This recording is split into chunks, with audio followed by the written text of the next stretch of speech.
Okay, so today I'm going to be solving the mathematics admissions tests for the University of Oxford, Imperial College London, and the University of Warwick.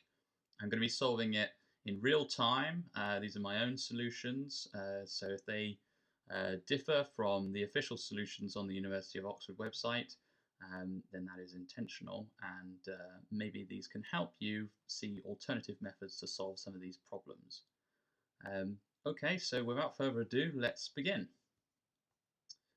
Okay, first question. A square has its centre at 3, 4 and a corner at 1, 5. Another corner is at which of the following coordinates? Okay, so I'm just going to draw this quickly. So we've got one axis like that, another axis like that. We'll go back to the pencil. So 3, 4, where is that? That's about here, I suppose. 3, make this a little bit higher. 4, and the other coordinate we have is at 1, 5, so that's the corner at 1, 5 there, and the centre is here at 3, 4. So the diagonals of a square are perpendicular bisectors of each other, and that's to say that this sort of diagonal here will be cut in its centre, at the centre of the circle, and there'll be another one. So this doesn't really look like a square much yet, but we can probably, yeah, that looks a bit better. So this will give you a rough estimate of where your sort of corners are. But what we can do is realize that either you can think the gradient of this line, if it's perpendicular to this line, then we have that rule that the two gradients of the line, m1, m2, are equal to -1. So that's a rule for the two gradients of perpendicular lines. Or you could think of this as a vector from the corner that goes down 1 and along 2. So actually I can use that straight away to find this other corner here. So down 1 along 2. That would be at 5, 3, I think. 5, 3. That coordinate isn't there, so we know it's not that one. But that vector that we're using to get from the corner to the centre, we'd have to use a vector that's perpendicular to that to get to the other two corners, the other two corners on the other diagonal. So this vector that we're using is 2, -1. We're looking for a perpendicular vector, so we're really thinking this vector is actually going to be, so if we're looking at the vector sort of this way, it's going to be just 1, and then it's going to be up 2. And if you look at the gradient of these two lines, the gradient of this line is -1/2, and the gradient of this line is 2. So it obeys that rule that the gradient of one multiplied by the gradient of the other is -1. So if we start at the center and go down 2 and then back 1, we'll get to the coordinate 2, 2, which is D.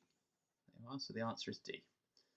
Okay, question B. What is the value of the integral of, well, that there, e to the x minus x multiplied by e to the x plus x over the bounds of 0 to 1? So I can see inside this is a difference of two squares expanded in there. So I'm just going to remove those brackets and write it as e to the 2x, so that's e to the x squared, minus x squared, and that's between the bounds of 0 and 1 still, dx. Integrating e to the x gives e to the x, so integrating e to the 2x must give e to the 2x divided by 2, because if you differentiate this, you're going to drop a 2 down, that's got to cancel with the 2 on the bottom there. Integrating x squared is just a simple case of adding 1 to the power divided by the new power, so that's x cubed over 3. And then we've got to input those bounds. So the bounds are 0 and 1. So putting in 1 first, we get e squared over 2 minus 1/3. And then putting in the bound of 0, e to the 0 is just 1, so we get 1/2. And of course, putting 0 into the x part will give us just 0, so I'm not going to bother with that. So I can write this now as 3e squared over 6 minus, and minus a third minus a half is minus 5/6. So if I put it all over 6, but make it into one fraction, that would be 3e squared minus 5 over 6, so that's d. Okay, the sum of, well, what is this? This is 1 squared minus 2 squared plus 3 squared minus 4 squared, going all the way up to 100 squared, equals which of the following numbers? Okay, so there's a couple of ways you could do this. It is in fact true that if you take consecutive squares, then the difference between them, I think, is the odd numbers. So let's see what we've got here. We actually have here sort of the equivalent of, this is 1 squared minus 2 squared, so the difference there is if you add them together, is minus 3, and then the difference here is minus 7. Okay, and I think the difference between the next two, so that would be 25 and minus 36, that is going to be minus 11. So you can see there's a pattern of negative odd numbers, and if we're pairing all of them up, it will be the first 50 negative odd numbers. So you could use the formula Sn, so this is the sum of an arithmetic sequence, is n over 2, which is the number of terms. In this case it would be 50, multiplied by 2a. A is the first number in your sequence, which here is negative 3, plus n minus 1 multiplied by d. Okay, and d is your difference, so in this case it would be minus 4. So you could use that to sum this up. But if you didn't spot that, then you can actually do something else, and this is typically how I'd solve any problem of sort of like a finite sum. I would see if the first and last and the second and second to last have a sort of pattern with them. So if we look at the first and last, I could write that as 1 squared minus 100 squared.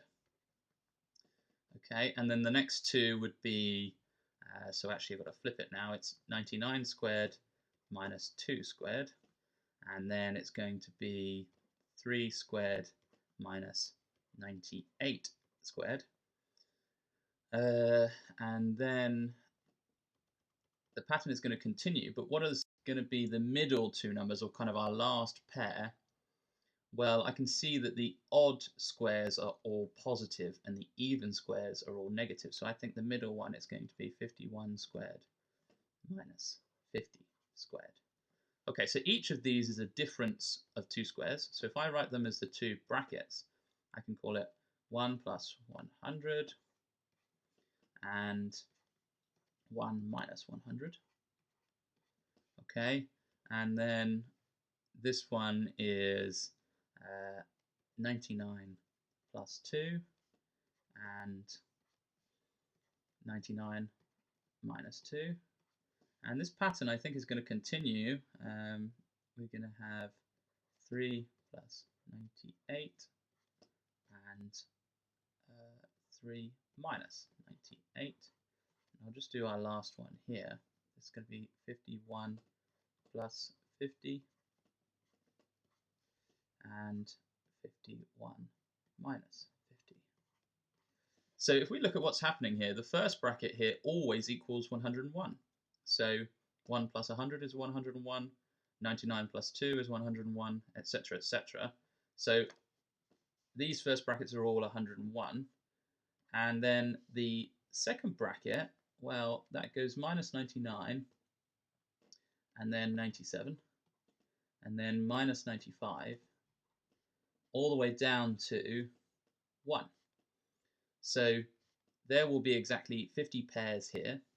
So I could write this as 101, so all of this sums to 101 multiplied by 1 minus 3 plus 5 minus 7, all the way up to it going to be at the top there? Minus 99. Okay, so there are 50 numbers here because these are just the odd numbers between 1 and 100 inclusive, with the alternating negative and positive. So if we look at the pairs here, we can say 1 and minus 3, that's minus 2. 5 and minus 7, that's minus 2. And actually the last two would be 97 and minus 99, that will be minus 2 as well. So they're all minus 2. You can make them into pairs of minus 2. So if we do that, we could say it is 101 times 25 pairs, because there's 50 numbers here, we're pairing them up, all times minus 2. That should give 50 minus 50 times 101, which is option E. Okay, so minus 50 times 101 is minus 5050. Okay, great. So kind of two ways of solving it there. If you didn't spot that initial kind of pattern and maybe you don't memorize this formula like I do, then of course there's always another option. Okay, if we go down, question D, the largest value of 3 cos squared x plus 2 sine x plus 1 equals. So this is a quadratic in cosines and sines. So I think the first thing to do is make it either all cosine or all sine. I think because the cosine is squared here, it'd be easier to make it all sine. So I'm just going to use s is equal to sine x because I don't want to write it out 100 times. So if I do that, I can write this as 1 minus s squared plus 2s plus 1. And I'm going to call this my function of s, function of sine x. Okay. So I can now write this as 3, I'll put the 1 here, plus 1, minus 3 sine squared plus 2 sine equals my function. So I'm going to write that as 4 minus 3, and then I'm going to put the sines in a bracket. So let's make that sine squared, and then this has to be 2/3 sine. So it has to be that if you expand this bracket, you get the same thing. And I'm going to complete the square on this sine squared plus 2/3 sine. Just to do that, well, if I do that, I can then see where this function is maximum or minimum. So let's do that. So 4 minus 3, and then I'm going to call it s. Oh, in fact, I've made a mistake there. That should not be plus, because that would mean that if I expanded this, I would get negative 2s, and I actually have positive 2s, so I've made a small error there. So I want to change this to a minus. Okay, so I'll make that minus 1/3, and I'm going to put this inside a bracket that I square. So if I squared this bracket out, I would get s squared minus 2/3 s, but I'd also get this third, this extra ninth that I don't need. Okay, so a third squared is a ninth. So I need to take that away. So I need to take away 1/9. Okay, so this is equal to my function of s still. If I sort of expand this bracket with the 3 outside now, I would get 4 plus minus 3 times minus 1/9, which is positive 1/3. And then still minus 3s minus 1/3 squared. And that's equal to my function of s. And actually, this may look a little bit more complicated, but this is a sort of simplified version for seeing where this function is maximum. So if you look here, the only s in this function now is the s inside the squared part of this bracket. And so this is the only part that can possibly change. The rest is constant. And s minus 1/3 squared is always going to be either 0 or a positive number because you're squaring something. So the minimum this can be is 0.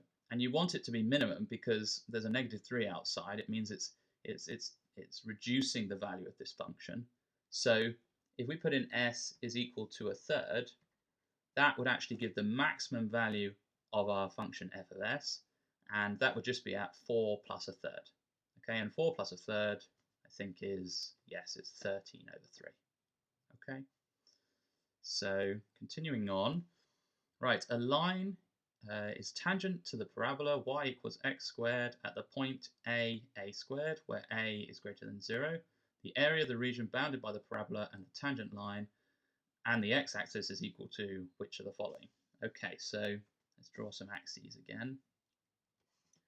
Okay, something like that, and like that. So there's my y and x axes. And then I need to draw a parabola. So this can just be my sort of y equals x, and I'm going to draw a tangent line to that. So let's say that's my tangent line there. Okay, so this is the point A then. This is the point 0. This is the y-axis, the x-axis, and let's say that point there where it touches, that's a squared. Okay, so I think the area that they're asking for, the area between the parabola, the x-axis, and the tangent line, is this area in here. But to find that area, we would need to take away this right-angled triangle here from maybe the integral. Yeah, it's going to be the integral of x squared between 0 and a.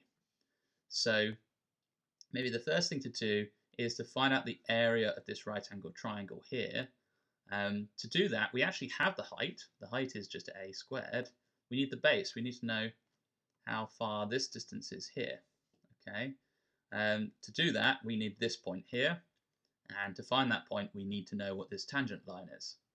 So if it's tangent to the curve y equals x squared, then we can find the gradient by differentiating y equals x squared. So dy dx is 2x in this case. But if we evaluate that at x equals a,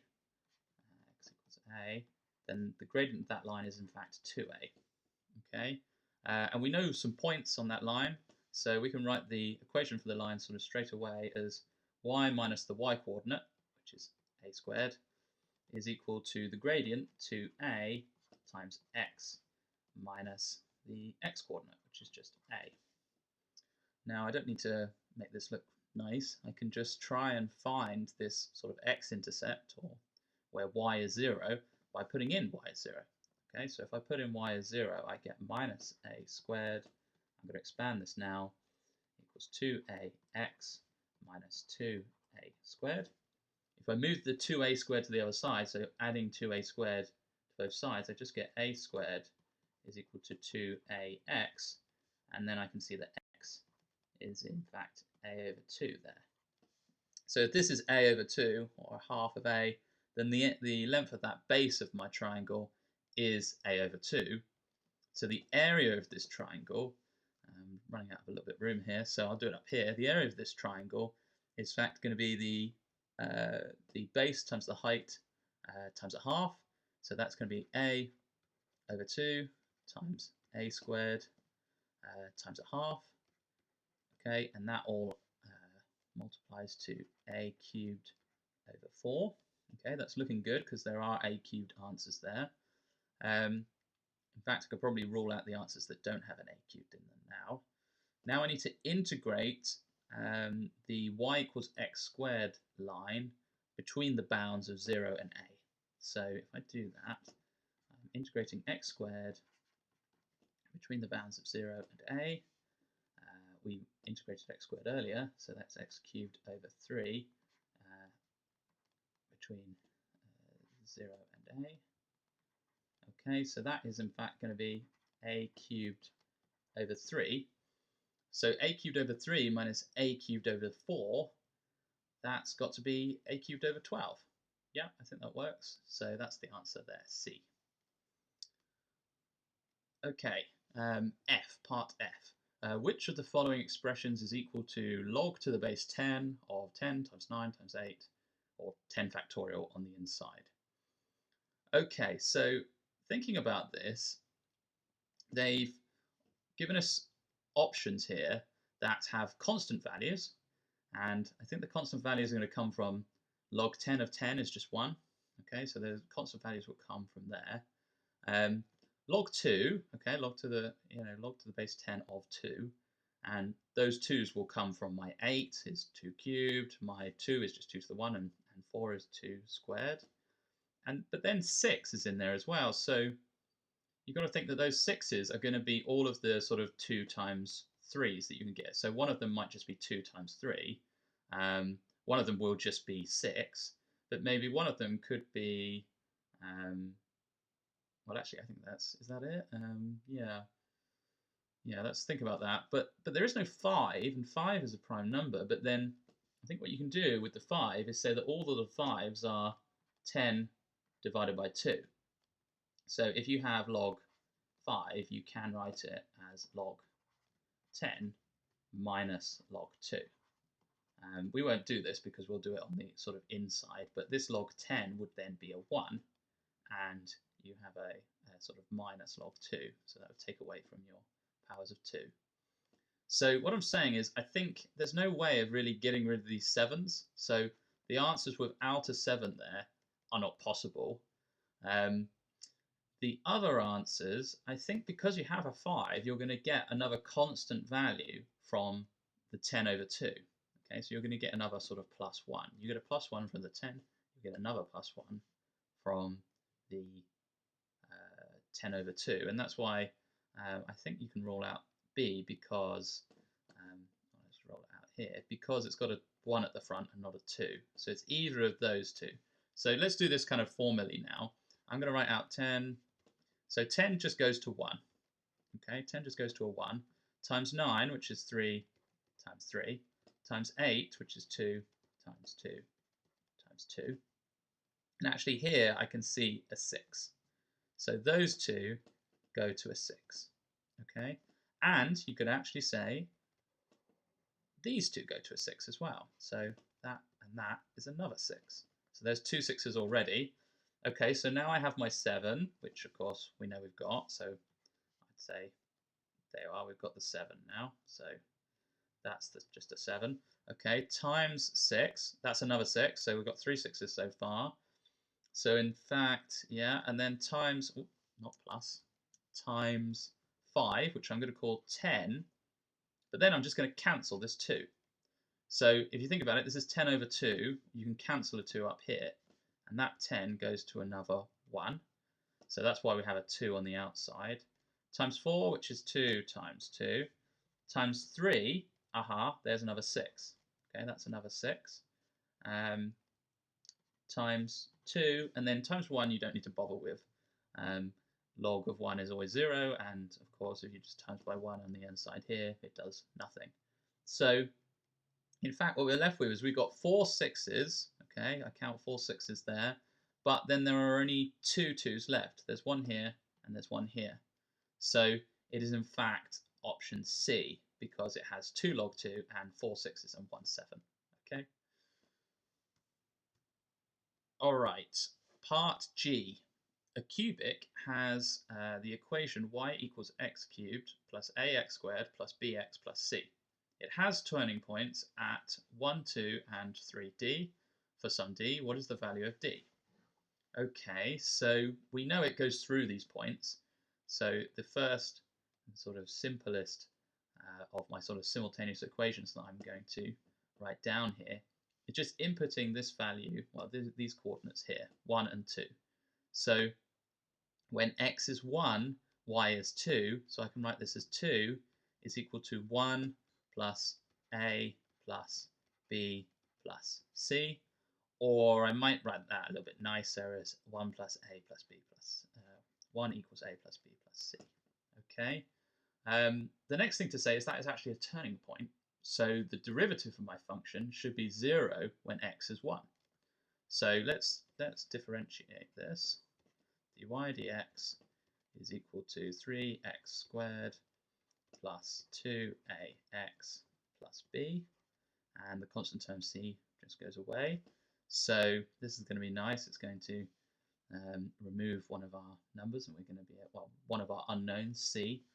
So if we put in 1 here, we know that dy dx should be 0 at 1. So we can say that 0 is equal to 3 plus 2a plus b. Okay, but it should also be 0 when x is 3.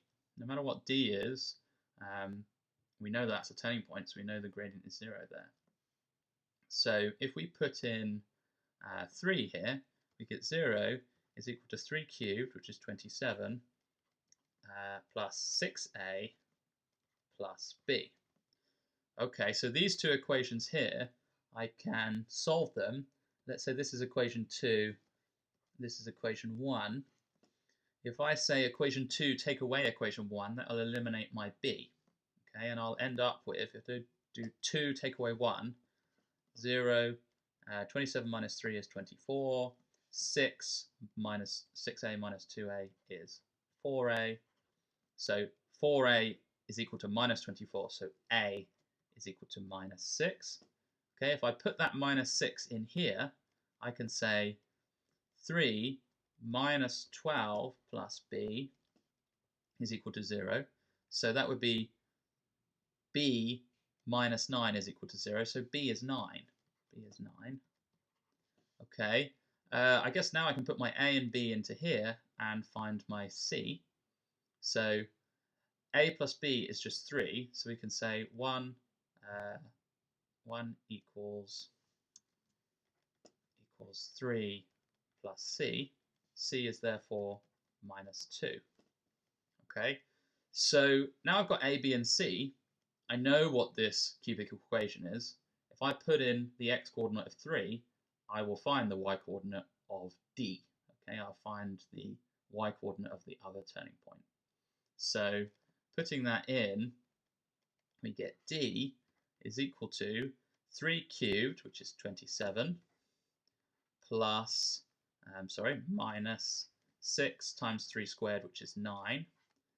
So that makes 54, plus, so minus 54, plus 9 times 3, which is another 27, minus 2.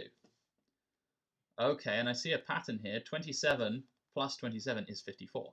So minus 54, plus 54, those all cancel to 0. These are all just 0. So d is in fact minus 2. D is equal to c. So the answer is B. Okay. Part H. The following 5 graphs are in some order: y equals f of x, y equals g of x, y equals h of x, y equals the differential of f, y equals the differential of g. Okay, that is 3 unknown functions and the derivatives of the first 2 of those functions. Which graph is a plot of h of x? So it's basically asking which one is the odd one out. Which one does not have its derivative, or I guess its integral, represented here? Okay, so let's start with A. A looks like an x to the 4 graph to me. It's got 3 turning points. So when we differentiate that, we'll get a cubic, which means that it's either B, D, or E. C is a quadratic. Okay, so looking at where the turning points are, they're at a little bit less than minus 2. They're at 0, and they're at a little bit less than 2. Okay, so we're looking for a graph that crosses at a bit less than minus 2, at 0, and at a little bit less than 2. So in fact, that's B and E, but we also need to consider the sign of this graph. So if you think about it, the gradient is positive here, and then it's negative between the first sort of point that it will cross the axis and 0. So we're looking for, in fact, this graph here, E, because it's positive in the right region there, whereas B is actually negative in that region, so it doesn't really work. And then you can see that it's negative up until 0, and our gradient here is negative up until 0. And if you continue to look at it, you'll see that it continues to work. So A and E are out because they are represented as each other's. Well, the differential of A is E and the integral of E is A, so that's fine. Right, so looking at B now, B is a cubic, so it will differentiate to a quadratic, so it can only be C, and And yes, it does seem to be C. So you can see the turning points. That should be where the other graph is at 0, and they are at the right place. And also, the only region that the gradient is negative is sort of in the middle here, and that is the only region that this graph is below the x-axis, where this graph is negative. So the differential of b is c, and that rules out those two. So the odd one out here is d. Okay, part I. In the range of minus 90 to 90 for x, how many values of x are there for which the sum to infinity of this sum to infinity equals tan x? Okay, so the formula for the sum to infinity is of a geometric sequence like this is a over 1 minus r, where r is your common ratio and a is your first term. But there is a small caveat here. R has to be between minus 1 and 1. So we're going to use this formula, and we're also going to use the fact that if I quickly sketch tan here, in the range of 90 to minus 90, it is a sort of one-to-one function. So for every x value, you get a unique y value. So what I can say is if I come out with, say, I don't know, sort of 2 solutions for tan x, I think this is going to turn into some sort of quadratic in tan, I imagine, then those 2 solutions have one solution associated with them. It's not like the case of, I don't know, something like cosine, where if I got one solution, then it would actually have 2 x solutions. Okay, tan will always just have one solution per value of tan x. Does that make sense? Okay, so looking at this graph, looking at this sum to infinity here, a is 1 over tan, and the common ratio is 1 over tan, and this has got to equal tan x. So I'm just going to use t equals tan x in this question because I don't want to write tan x 100 times. So t is tan x. So I can say that this is going to be t is equal to 1 over tan 1 minus 1 over tan. Okay, so if I multiply the bottom and top of this quotient here by tan x, then that'll simplify a little bit to 1 over tan minus 1. Okay, and then I could multiply this up to the other side and take away 1 and turn this into a quadratic. See how many solutions I have for that quadratic. So if I do that, I get tan squared minus tan minus 1 is equal to 0.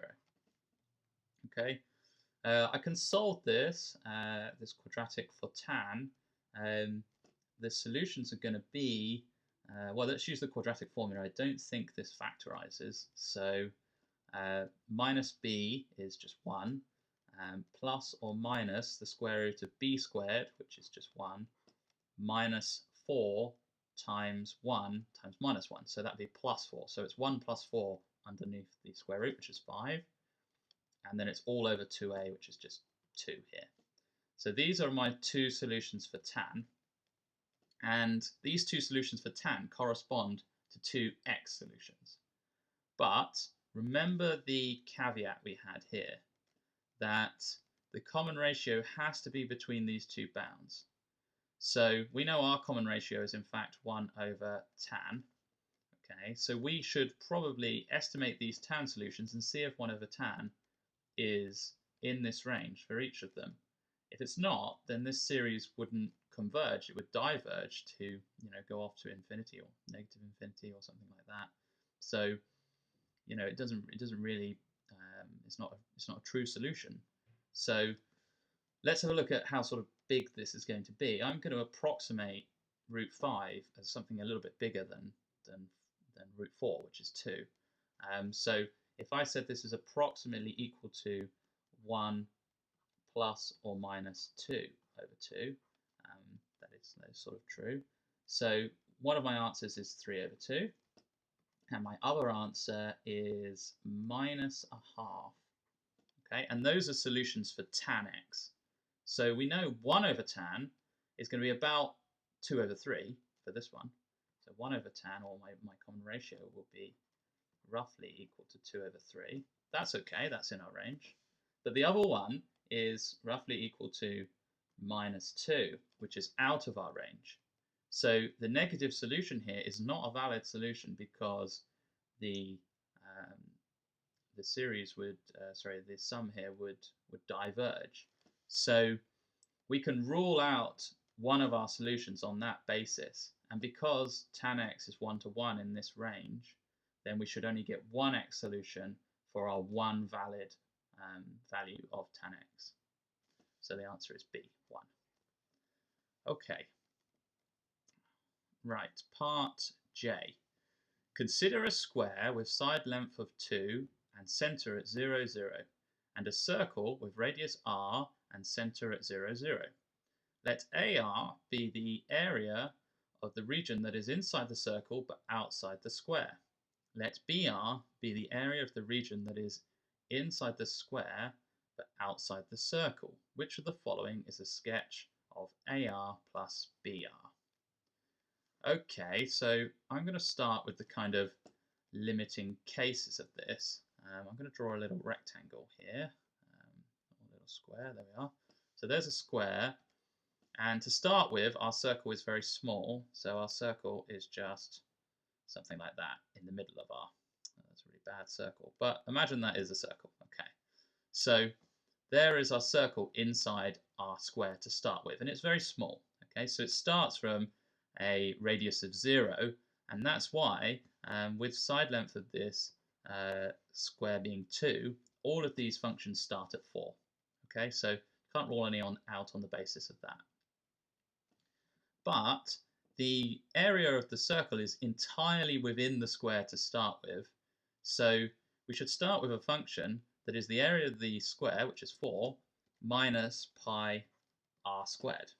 Okay, so the radius gets bigger and bigger, and this region inside the square but outside the circle gets smaller and smaller, and there is no region inside the circle but outside the square. So this should be a decreasing function to start with, and that's how we can rule out C. C doesn't work, it's an increasing function, so that's not true. Next thing to think about is what happens at the kind of limiting case when I'm trying to draw this. So as the circle gets bigger and bigger, it's going to kind of touch the edges, and it's even going to start to kind of overlap a bit, something like this. Just give me a minute. Don't really know what I'm doing on this yet. Okay, so at 1, we're still going to have a sort of positive value. Okay, when the radius equals 1, it's going to touch all of the edges, but there's still going to be those kind of corners that the square has, but the circle doesn't have that area. So it's not going to dip down to 0 at 1, and actually I don't think it's going to dip down to 0 at all. So this is what we're next sort of concerned with. Are these realistic? I think E is probably not realistic because it's not a continuous function. But also they definitely don't work, B or E, because at no point will the sum of these two areas be 0, because that would be equivalent to saying that they're both exactly the same shape, that there is no region outside one shape but inside the other. Okay, so that's never going to happen. At this kind of case where the circle is bigger than the square, we do still have like these bits here that would sum together to give us a non-zero sort of solution. So we can rule out B and E on that basis. Now, the thing that distinguishes A and D for me is, I mean, you can either say that A is kind of, well, it looks kind of symmetric to me about this point here, about its minima, but it's also kind of, its gradient seems to decrease a little bit at the end here. Whereas D, if anything, the gradient seems to be increasing a bit. So if we draw the other limiting case, the case of a really big circle, but a very small square, then we can see why the answer is in fact D and not, oh, that's a bit big. Can I get that smaller? There we are, let's do something like that. Okay, so there's your small square inside your larger circle, and your circle has an area of pi r squared. Your square still has the same area, 2 squared, which is 4. So all of the square is inside the circle, so we're only really calculating this area that is inside the circle but not inside the square. So this is going to be sort of quadratic in R, so it's going to be an increasing function, and the gradient will increase, not decrease, because it's sort of, well, if you differentiated this, you would get a function that increases, right? You'd get 2 pi r, which is going to keep getting bigger and bigger. So the answer is D. It's not going to shallow that gradient at all. Okay, so moving on to the longer, wordier questions here. We see that this is a question about two functions acting on the positive integers n. Okay, so the functions f of n and g of n are defined for positive integers n as follows. So I can see here that f of n generates odd numbers and g of n generates even numbers, in fact only sort of multiples of 4. Okay, so g of n generates multiples of 4, f of n generates sort of all the odd numbers. This question is about the set S of positive integers that can be achieved by applying in some order a combination of f's and g's to the number 1. For example, gfg1 equals gf of 4 equals g of 9, which is 36. Okay, that seems to make sense, yes. Okay, and they give you another example here for 67. Okay, so both of those numbers are in S because they can be generated in this way. So write out the binary expansion of 100. Okay, and they tell you what binary is. It's for sort of base 2, and they show how 13 can be written in binary. So let's do that for 100. The way that I usually do this is think of the smallest power of 2 that is less than 100, and then keep adding on powers of 2 until you get to 100. Okay, so the smallest power of 2 less than 100 is 64, and then the one lower than that is 32, so 2 to the 5. If you add those together, you get 96, and then you just need to add on 4, which is another power of 2. So we can write this as 2 to the 6 plus 2 to the 5 plus 2 to the 2. And you have to remember in binary that that you need a sort of 2 to the 0 part. So if I write this out as a sort of table, we've got 2 to the 0, 2 to the 1, 2 to the 2, 2 to the 3, 2 to the 4, 2 to the 5, and 2 to the 6. So we don't have a 2 to the 0. We don't need to add on 1. In fact, you put a 1 in this column for any odd number and a 0 for any even number. So we don't need the 1. We didn't add 2, so we need a 0 there. We did add 4 though, so that's where we put a 1. We didn't add 8. We didn't add 16. We did add 32, and we did add 64. Okay, so there is 100 in binary. Okay, so show that 100 is in S by describing explicitly a combination of F's and G's that achieves 100. Okay, so we can kind of work backwards from 100 to get there.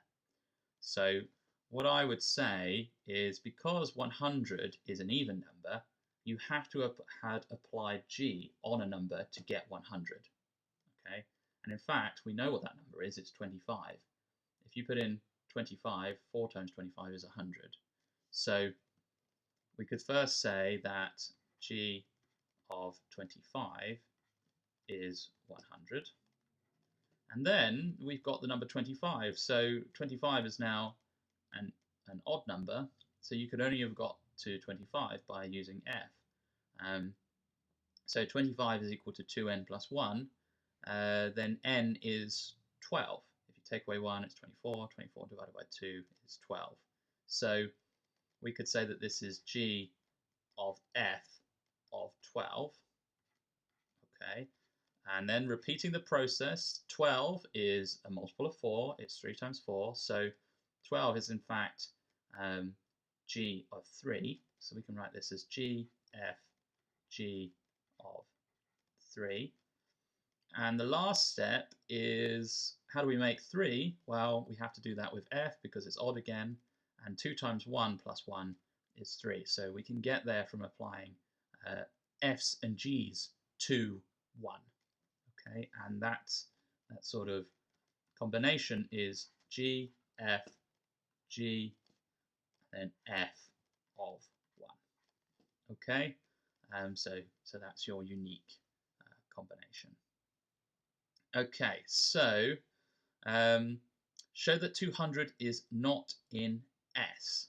Okay, show that 200 is not in S. So we can probably think about it in exactly the same way as we thought about it up here. If you want to find a number which, maybe you apply g to it, well, you have to apply g to it because 200 is again even, then that number is 50, right? So g of 50 is 200, or you can think of it as inverse g applied to 200 is 50. But then 50, it is an even number, but it's not a multiple of 4. So there is no number, there is no positive integer n for which f of n or g of n makes 50. So you have to stop here. It's impossible to sort of carry on. At this point, though, if you were doing it like I have so far, I'm sure that you would have got these marks. It doesn't say you must use binary to do this, but you might be thinking, why did they make me do that thing with binary? So what we could do is we could see what f and g do to binary numbers, and it may help us solve the next few parts, and in fact solve, part 2 and part 3. So if I let's start easy just with the number 1. 1 in binary is just 1.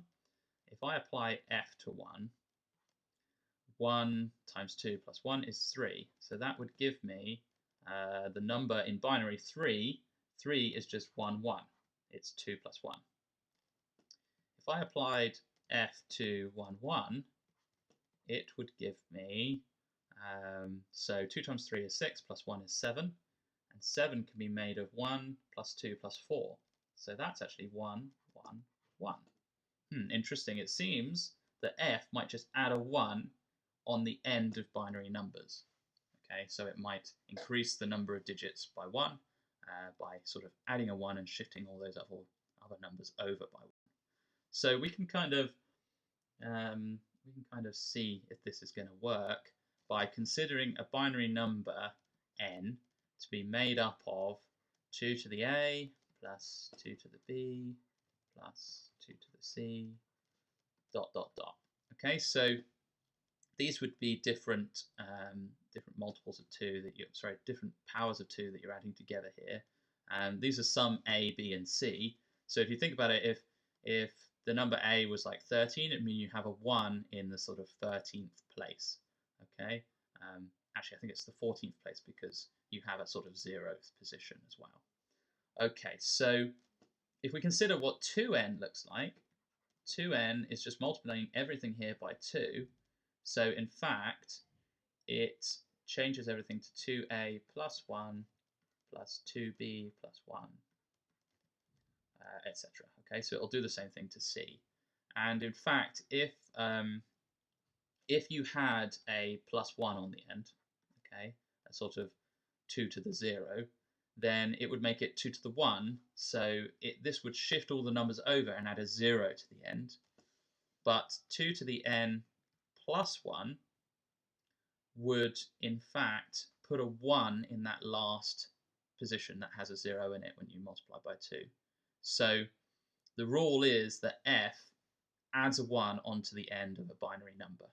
Okay, so f adds a 1 onto the end of a binary number. What does g do, though? So let's just consider what 4n would do. That would in fact give you 2 to the a plus 2 plus 2 to the a, sorry, 2 to the b plus 2,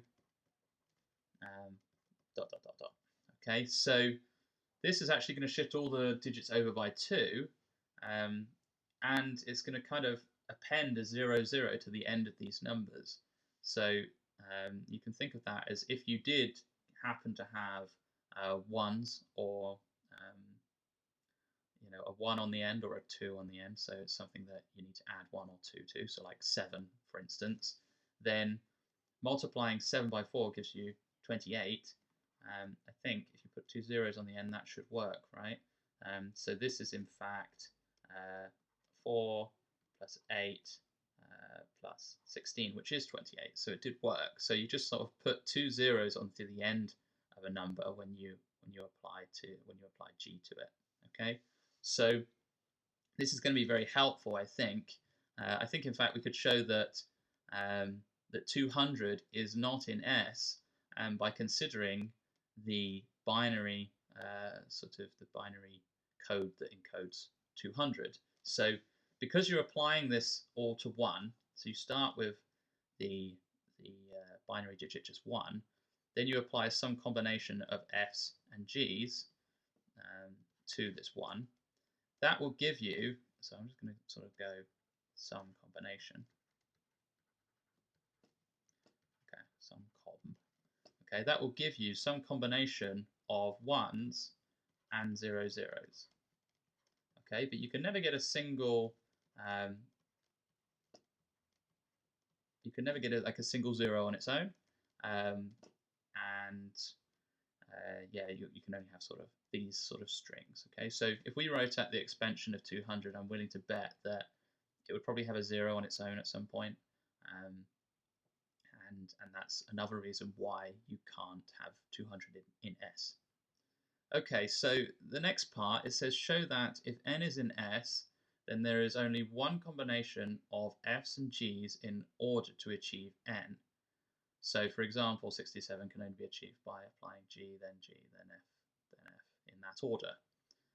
Okay, so this is kind of proven by what we've been talking about here, by the fact that every unique combination of 1s and 0s encodes a different number in binary, and well, a different number, period, really.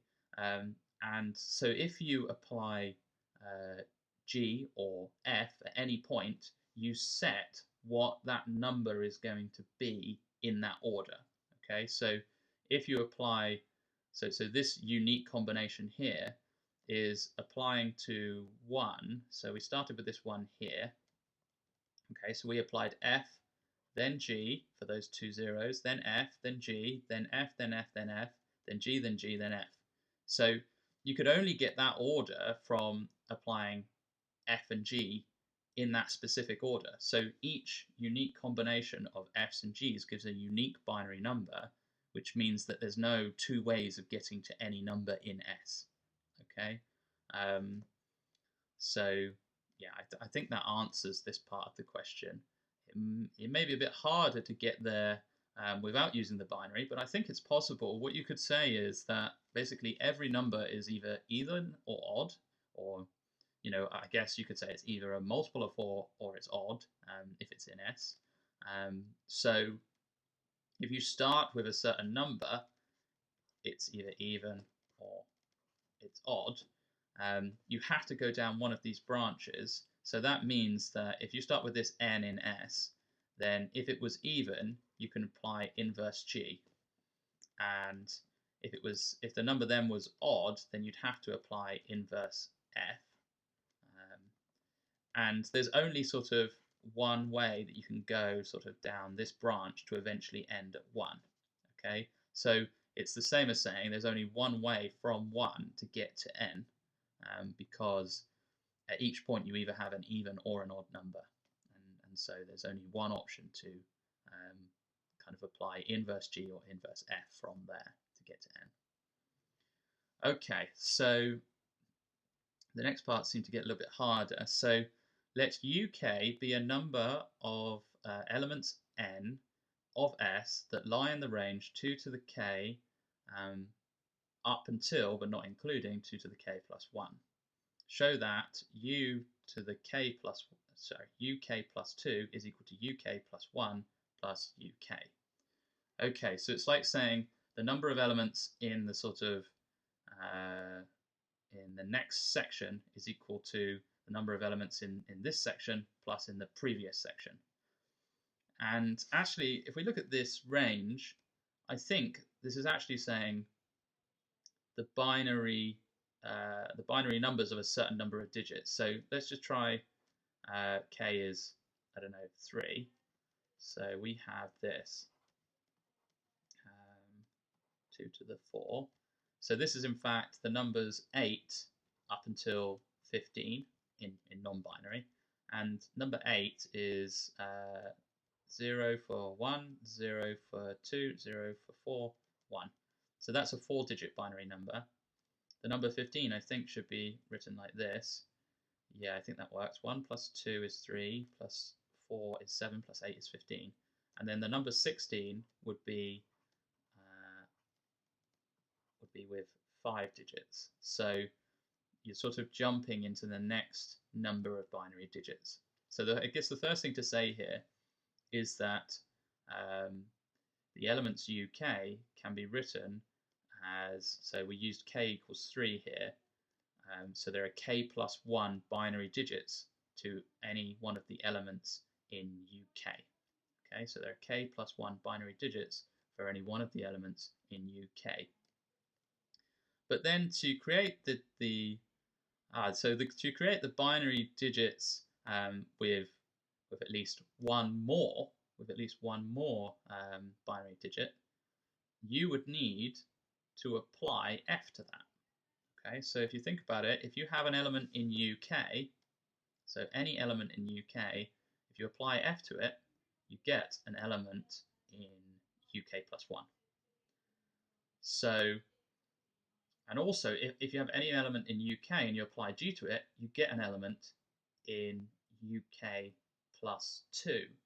And as we said, there's only sort of one unique way to get to any n in S, then that makes perfect sense. This here makes perfect sense. It's basically saying that the elements with k plus 3 binary digits, okay, can only be made by applying f to elements with k plus 2 binary digits, or applying g to elements with k binary digits, okay, or sorry, k plus 1 binary digits, okay. And the elements with k plus 1 binary digits are UK. The elements with k plus 2 binary digits are UK plus 2. And the elements with k plus 3 binary digits are UK plus 2.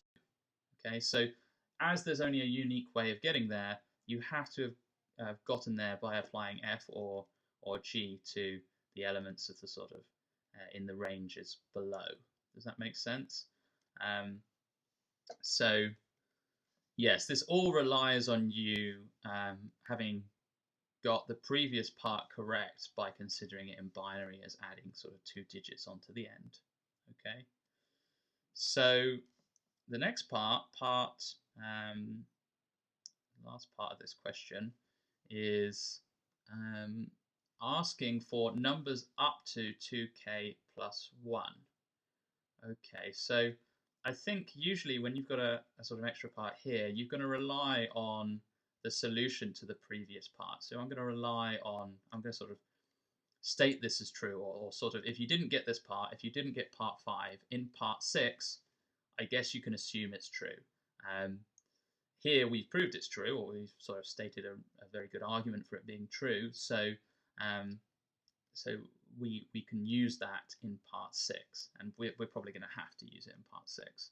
So if we write out a sort of expansion for sk plus 2, we could say that is u0 plus u1 plus u2 plus ... and I'm going to go with uk minus 1 plus UK plus UK plus 1 plus UK plus 2. Sorry about that. running out of room there. Okay, so if I do the same thing for sk plus 1, it's always nice to write these things out in full. If you're very accomplished at using the sort of sigma notation, you could do that, but I think writing it out in full is sometimes a little bit more useful for me. uk plus 2, dot, dot, dot, and then you have uk minus 1 plus uk plus uk plus 1. Okay, so just looking at the ranges, you can see that if you add all of the ranges of u0 up to uk, you get sk, because the bound on the top is the same, and if you think about u0, that is starting from 1, okay, because 2 to the 0 is 1. So so all of these expansions are true. So I can see in the thing I'm trying to prove, it's got an sk plus 1, an sk, and an sk plus 2. So I'm going to have to write sk as well. So that's u0 plus u1 plus u2 plus dot, dot, dot, uk minus 1 plus uk. Okay, and so when I add sk to sk plus 1, I can always use this rule that uk plus 2 is equal to uk plus 1 plus uk. Okay, I can use that rule. That's kind of taken as true for this next part.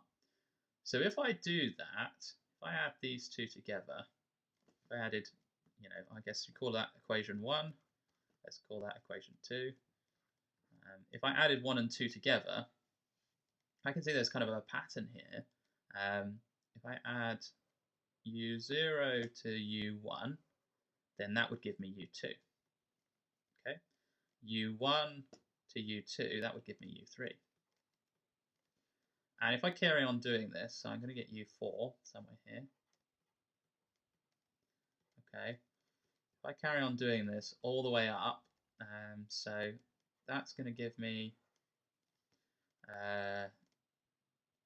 uk. This will give me uk plus 1. And this last one will give me uk plus 2.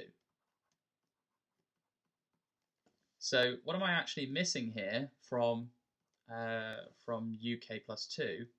I've still got this this u0 here, sorry. So if I look, the only number I'm missing here is u1. So what is u1? u1 are the numbers in the range of 2 to the 1 up to n 2 to the 2. So they start at 2 and they go up to 3. Okay, so the numbers 2 and 3 in binary can be written as 1, 0, that's 2, and 1, 1, that's 3.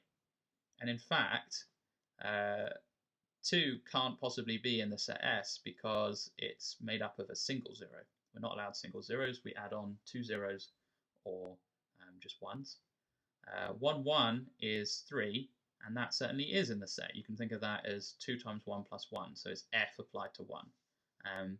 So u1 is in fact equal to 1 because there is only one number in that range that that gives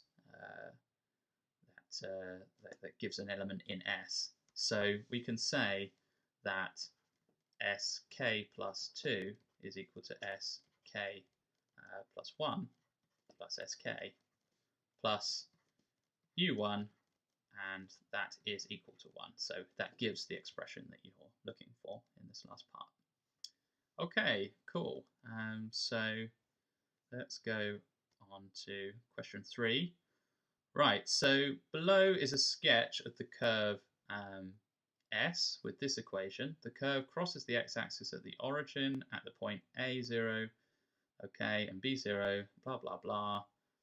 Right, okay, so everything that they say here is summarized in the graph by sort of putting the points on and labeling them. So if we now go down, it asks us for what are the values of A and B. So A and B occur when y is 0, and we know this other one is in fact the origin. It says so in the question, it shows it here.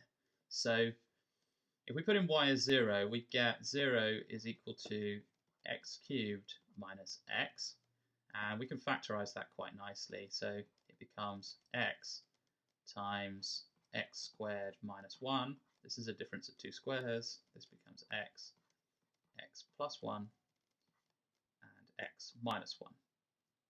So it tells us the solutions here. The solutions are x is 0, x is minus 1, and x is 1. So that means that b must be 1.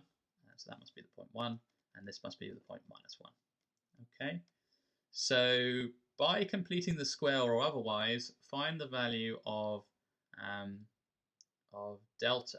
Okay, so delta is here, here, and here. Okay, so it's a sort of unique y, and the special thing about delta is it's sort of on the end of these things here. So the special thing about delta to me is that if you took an x, it is an x for which you only get one y. Okay, so it's like a special case of x's for which you only get a single y.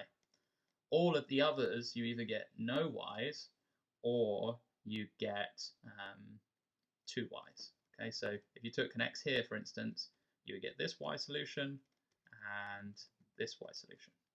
Okay, so what we can do, I think when it says complete the square, we're completing the square for y here, which I know is unusual, but still it's fine. If we do that, we get y minus 1/2 squared. Okay, so that will give us a y squared minus y. But it will also give us a plus 1/4, which we don't want. So we're going to take away that quarter. And then that's still equal to that x cubed minus x. So if I rearrange this for y, you can see this a little bit clearer. It will become 1/2 plus or minus the square root of x cubed minus x plus 1/4. Okay, so when y only has one solution, it means that this sort of curve under here is actually equal to 0. So we know that the solutions to this equation that gives 0 are alpha, beta, and gamma. And at that point, y equals 1/2. So that's sort of true. We know that sort of delta is 1/2 because when this bit under here is 0, we only have one solution for y, and we only have one solution for y for a particular x, only at these delta points. Okay, otherwise we have 2 or no solutions. So we actually know that this x cubed minus x plus 1/4 is negative in this sort of range here, and in anything less than -1, anything less than delta. Okay, sorry, than alpha, then it's negative as well. Okay, so we found the value of delta, and I guess it says or otherwise, and actually there's quite an interesting way to do it or otherwise. So if you considered differentiating this, you could differentiate it implicitly. So I'm going to differentiate it with respect to x. Okay, so if I differentiate it with respect to x on the other side, I get 3x squared minus 1. And if I differentiate with respect to x, I need to do this implicitly. So I can differentiate with respect to y. So I can actually write this as, if I want to differentiate something with respect to x, I can differentiate y with x, and multiply that by dy of y squared minus y. Okay, bear with me here because there is a reason I'm doing this. In fact, something we can see is that the gradient of this curve is infinite or negative infinity at these points alpha, delta, and at all the points where y is delta. So if I differentiate this, I'll get a form for dy dx is equal to, that's going to be 2y minus 1 in there. So this is implicit differentiation. If you haven't covered this yet, don't worry about it, and you probably won't need it. So if I then look at this curve, so I'm looking for where this would diverge, where this would sort of not exist, the gradient is too, it's going to be sort of infinite, then it doesn't really matter what's on the top, 3x squared minus 1, but what will be on the bottom is 2y minus 1. And so y equals a half gives me those sort of divergence in gradient, and those occur only at the points alpha delta, beta delta, and gamma delta. Okay, so that's another way of getting to that solution. You could even, if you wanted to, flip this, right, dx dy, and say that that is going to be equal to 0 when 2y minus 1 equals 0. And dx dy is like saying, if you sort of rotated this this whole and thing by 90 degrees, and you sort of think about where dx dy is sort of 0, then that's kind of like saying where are the stationary points on this graph if maybe if you sort of rotated it around. Okay, but anyway, that's sort of two different ways of doing it. Because there's an or otherwise there, I always like to give some options. Okay, so explain why the curve is symmetric about y equals delta. Okay, so we've got to explain why it's symmetric about that point. So what are the transformations that we're going to need to show that this is symmetric? So what I would say is when you're doing something, finding out if it's symmetric about a certain line, and there's sort of a specific way of doing this. I'm going to sort of draw this again down here, so I can draw several lines on here at once. So we've got a curve that looks something like this. I might sort of okay, and it looks something like, okay, this is just a rough sketch, so it looks something like this. Okay, and then there's a gap, and it does this. And we know that this this line here, oh, that's a really rubbish line. Let's do it like that. This line here is delta. Okay, y equals delta. Okay, so y equals delta. So if I want to show that it's symmetric about that line, I need to think of a series of transformations that actually reflect about this line and show that the reflection, these transformations, don't alter what the equation of the line is. Okay, so the first thing I could do is reflect it in the x-axis. Okay, if I reflect this in the x-axis, I'm going to get something that looks like this. Okay, so it will come down here, and sorry, I'm just going to draw this. It's going to do this. Just give me a second, I've got to get this right. Okay, comes up like that, like that. Okay, and now this line here, let's draw it on, is going to be the line y equals negative delta. Y equals negative delta. So if I then shift this graph up by 2 delta,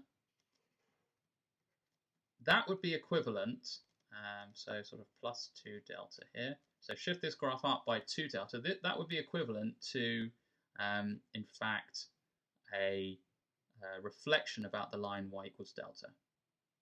So let's try and show that under these transformations, the graph or the equation of the graph doesn't change.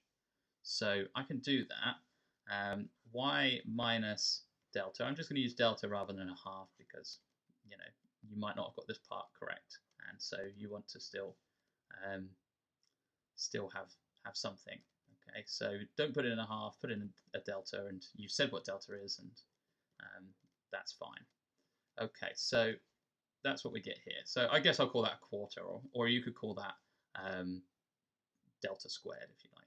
Okay, I should really choose. Let's use a half. Let's use a half. Okay, so if you didn't get this part, you can do this by just putting in delta here instead of 1/2.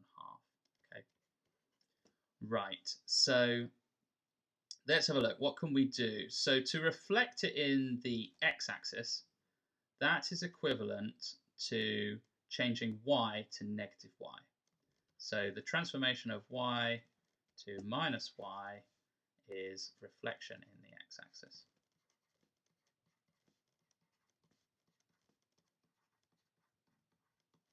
Okay, so that will give me this curve, which rightly has a different form.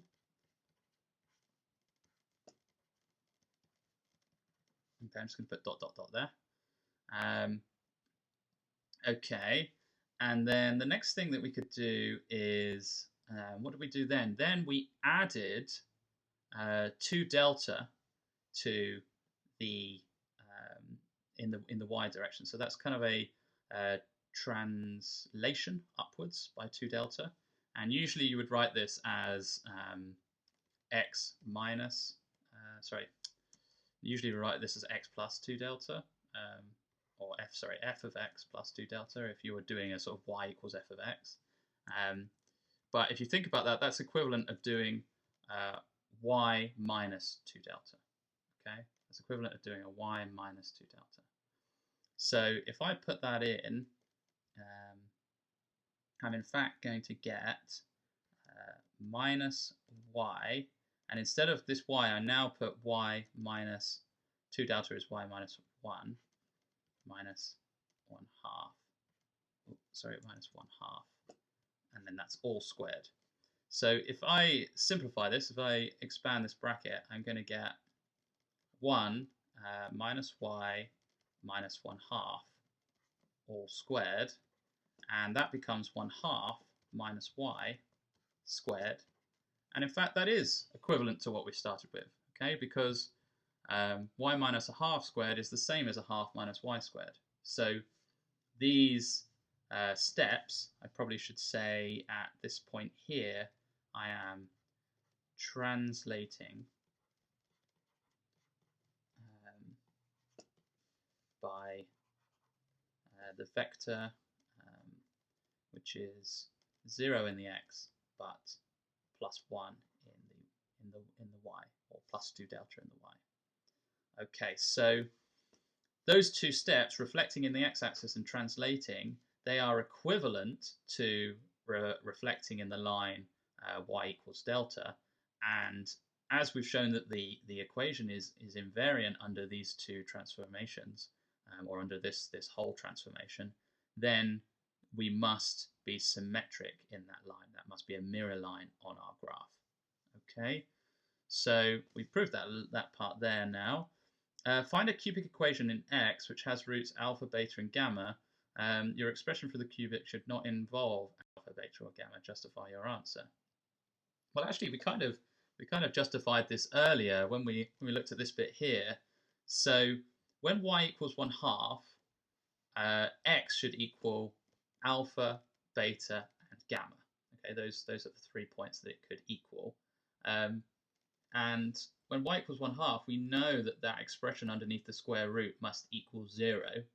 So alpha cubed minus alpha x plus a half must equal 0. And the same is true for beta, and the same is true for gamma. So those are the three roots to this equation in x. So that is your justification for this, that in fact x cubed minus x plus 1/4 equals 0, I guess, has roots alpha, beta, gamma. Okay, what does it ask for next? Okay, so by considering the factorization of this cubic, find an equation for alpha plus beta plus gamma. Okay, so if I want to write this factorized, I would write this as x minus alpha, x minus beta, and x minus gamma. Okay, and if I was to expand this, the first thing I get is x cubed, but then to get an x squared term, it would be something like minus alpha times x, and you can do the same for beta. It would be minus beta times this x times this x, and then lastly it would be minus gamma times this x times this x. Okay, so you could have minus alpha plus beta plus gamma. That would be your x squared coefficient. Okay, but you can see here that we don't have an x squared coefficient. So it must be true that alpha plus beta plus gamma is in fact 0.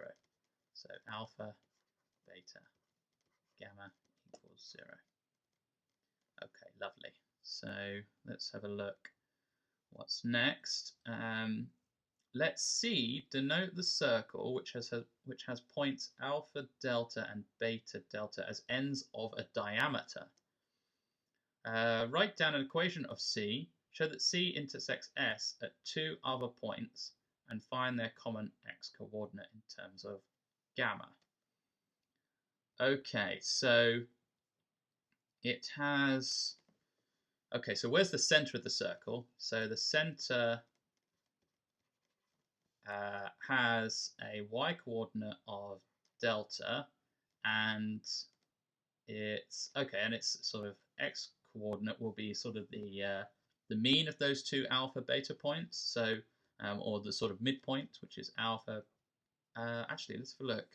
Just be careful here for a second, because alpha plus beta. Yeah, so yeah, I'm just being careful because I was thinking about the diameter, and one of these numbers is negative, the other number is positive.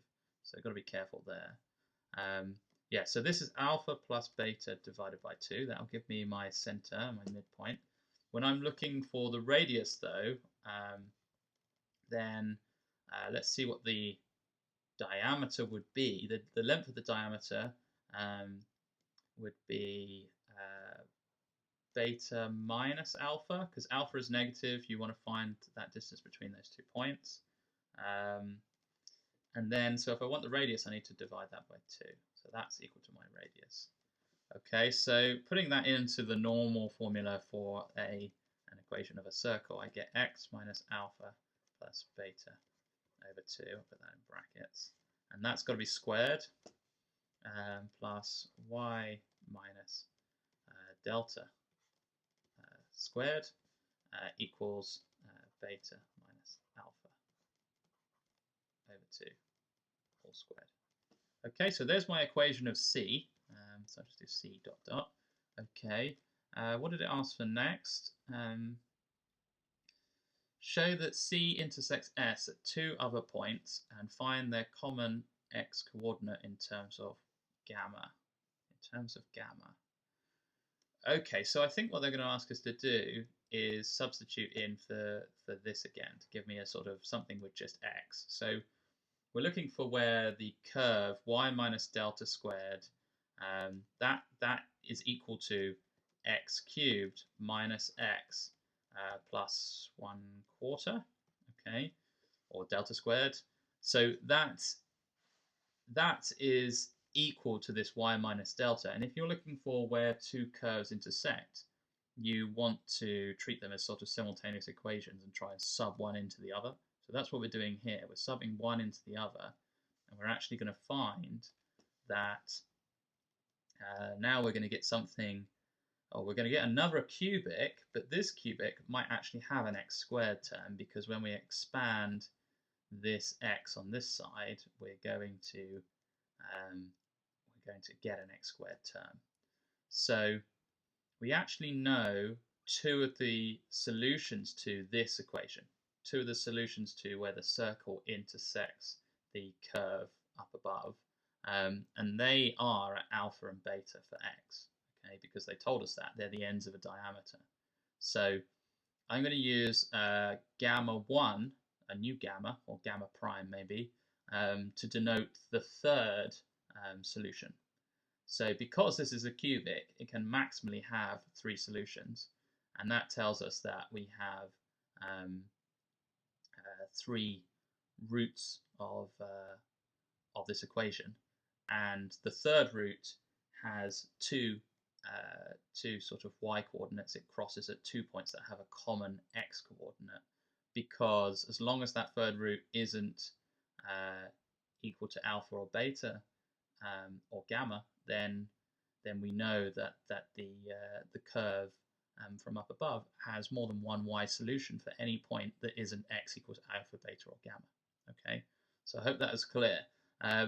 Let's expand this and see what we get then. So we get x cubed from this bit here, plus x squared, and then we get, we've got to square this, or sorry, we've got to square this bracket out. So we're going to have a minus alpha beta minus 1 for my x term. So that I'm going to call minus alpha plus beta plus 1 x. Okay, and then we'll have an alpha plus beta over 2 squared minus this plus 1/4. So if I do all of that, I'll get alpha plus beta over 2 all squared minus beta minus alpha over 2 all squared plus 1/4 equals 0. Okay, so now we have an x squared term. So I said that this, this cubic should have 3 solutions.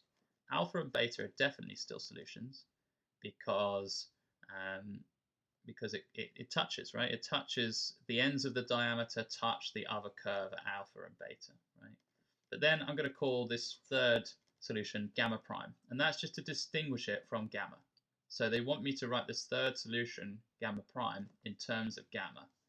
So I know that alpha plus beta plus gamma prime, or the negative of those 3, should be equal to the number in front of, or the coefficient of, my x squared. That was shown up above, right? So what I should be able to do is say that minus alpha plus beta plus gamma prime is equal to 1. Okay, and then I can say that if I rearrange this, I can say minus gamma prime is equal to 1 plus alpha plus beta. Okay, so my gamma prime is equal to minus 1 plus alpha plus beta, but they asked for it in terms of gamma, and remember from earlier, alpha plus beta plus gamma is equal to 0. Okay, so this is the previous gamma, and this gamma prime is another solution, another point. So if I put in alpha plus beta equals minus gamma, I can write this as gamma prime is equal to minus 1 minus gamma, and that is just equal to gamma minus 1. Okay, so this new point, this new sort of point where the curve up above and our new circle where they cross is at gamma minus 1. And because gamma minus 1 is not a solution to x cubed minus x plus 1/4 equals 0, there must be 2 y coordinates for that. So that's a further 2 points where the circle cuts that the weird blobby shape in the curve up above. Okay, so so that's the solution to this part. I think I've argued well that it'll cut to 2 points, okay, and they've got a common x coordinate in terms of gamma. Yeah, we've done that. Good. Okay, let's move on to the next long question. Okay, a function f of x is said to be even if f of minus x equals f of x for all x, okay? A function is said to be odd if f of minus x equals minus f of minus x for all x. Okay, yeah, I think there's an error here. The way that I usually write the odd function is f of minus x equals minus f of x. Yeah, so that's not quite right here. You need to get rid of, what am I doing here? Yeah, you need to get rid of this minus sign. That's not right. Okay, so that's just a small typo. What symmetry does this graph y equals f of x of an even function have? Okay, right, so even functions are like cosine or x squared. In fact, any x to the power of an even number is an even function. Okay, so x squared, x to the 4, etc. And that's another reason why, if you guys have done Maclaurin or Taylor series yet, that cosine x is all of the even powers of x. So you can think of it as x to the 0 minus x squared over 2 factorial plus x to the 4 over 4 factorial, and so on. So that's why cosine is a even function, and sine is an odd function for the same reason. It has all the odd numbered ones as well. So the way that you can sort of argue this is if you look at any of those curves, or if you think about this, what this transformation is. So remember that if you replace x with negative x in a function of x, that is a reflection in the y-axis. So this reflection in the y-axis, what it actually does is it does nothing to our curve. So if you reflect something in the y-axis, it must have symmetry about the line x equals 0, about the y-axis. So you could say that this has a symmetry about the y-axis, or it can be reflected about the y-axis with the mirror line of the y-axis, and it won't change. Okay, so that's the symmetry it has. The other one, though, you're saying that if you make this sort of flip, you actually get the negative of the function that you're expecting to have. And let's think about sine, what sine looks like. It has sort of a bump there, and it has that bump kind of mirrored down here. So if you reflect sine in the y-axis, then you would get your bump over here. But then you have to reflect it again in the x-axis to put it down here. Okay, to put it on top of your curve.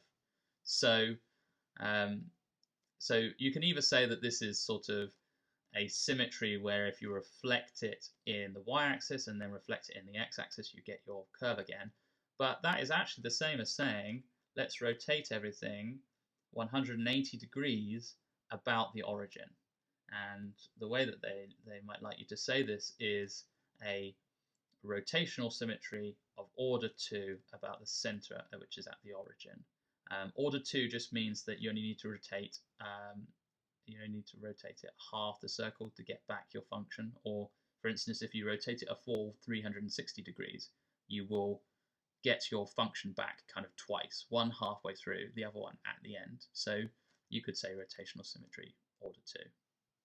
Okay, so use these symmetries to show that the derivative of an even function is an odd function, and that the derivative of an odd function is an even function. You should not use the chain rule. Okay, so I would probably approach this by using the definition of a derivative. So let's start first with what the definition of a derivative is.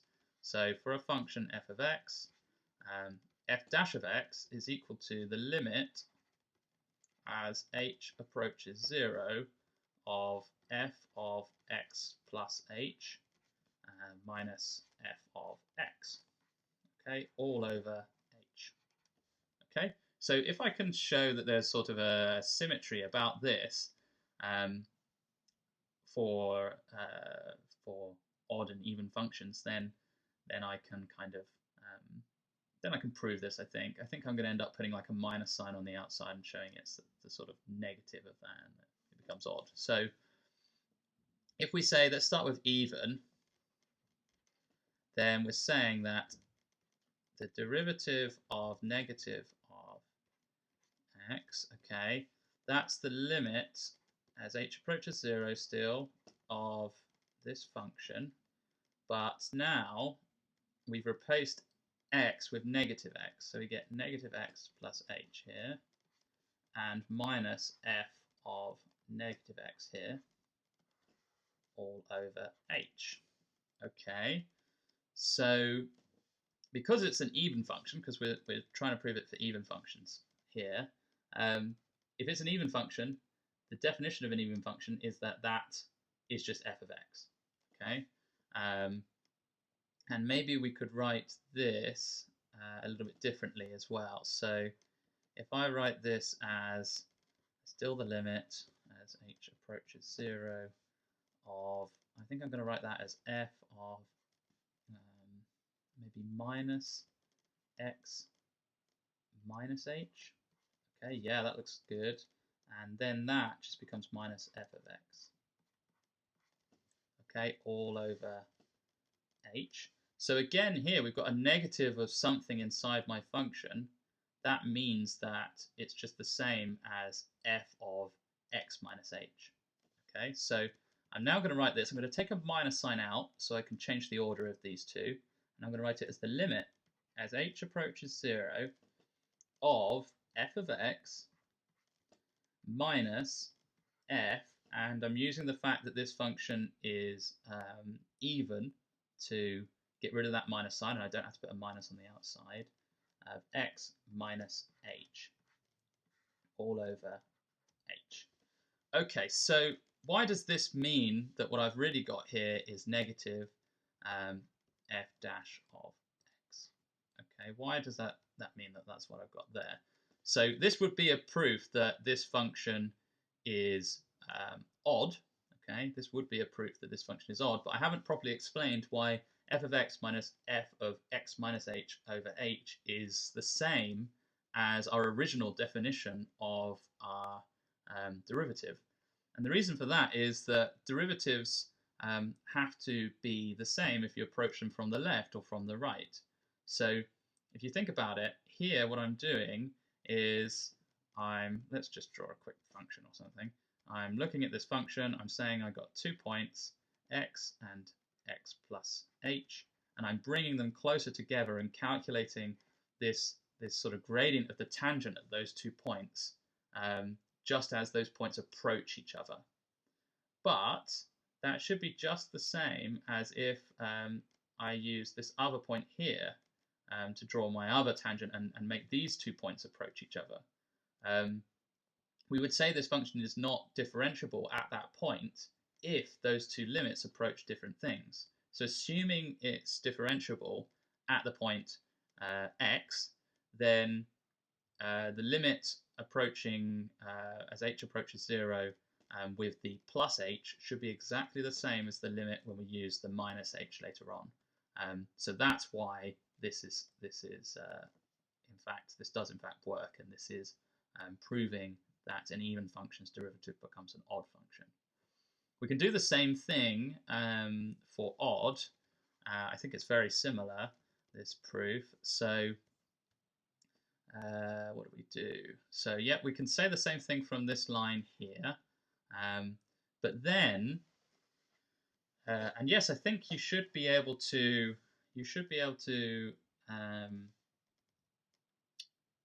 These steps would just be slightly different, right? So f of minus x is not f of x, it is minus f of x. So that becomes a plus. And you can still factorize this here like this, but now minus x minus h is not equal to f of x minus h, it's actually equal to minus x minus h. Okay, so you don't have this negative sign on the outside, and that's it, right? So you wouldn't have that negative sign on the outside. This negative sign would kind of jump to the outside here, because that's the definition of an odd function. If you have a negative x on the inside, then that's equivalent to the function of x with the negative on the outside. It doesn't matter that it's x minus h in brackets here. It should just work the same. You could just rename this as the variable x dash, and it would still work, right? Or x prime, if you like. So that's the proof that the sort of odd function works, because you're going to end up with this limit, but without the negative sign on the outside. So you wouldn't have this negative sign here. And again, we use this argument that, you know, if you have a differential, you approach it from either side, it's still going to equal the same thing. As long as you take that limit as h goes to 0, you're just approaching it from the left rather than the right, and if it is differentiable, those should be the same. So so there's your proof that the differential of an even function is an odd function, and the differential of an odd function is an even function. I think you can also just sort of argue it using the idea of tangents and the sort of symmetry of this graph. So let's imagine that we had an even function. So let's say we had something like that. That's even, right? If I take the sort of tangent here, okay, then if I reflect that in the y-axis, I get a tangent here, and the gradient of this is in fact going to be the negative of the gradient of this one here. Okay, so you consider this by maybe taking 2 points and see how they reflect. So I don't know, if this is the point x, y, and let's say this is the point, let's call it 1, 1, 1, let's call that x2, y2, then when you reflect them, the x's are going to go negative, but the y's are going to stay the same, and then you could just use the fact that the gradient of these lines is the change in y over the change in x. So the change in y is going to be the same, I think.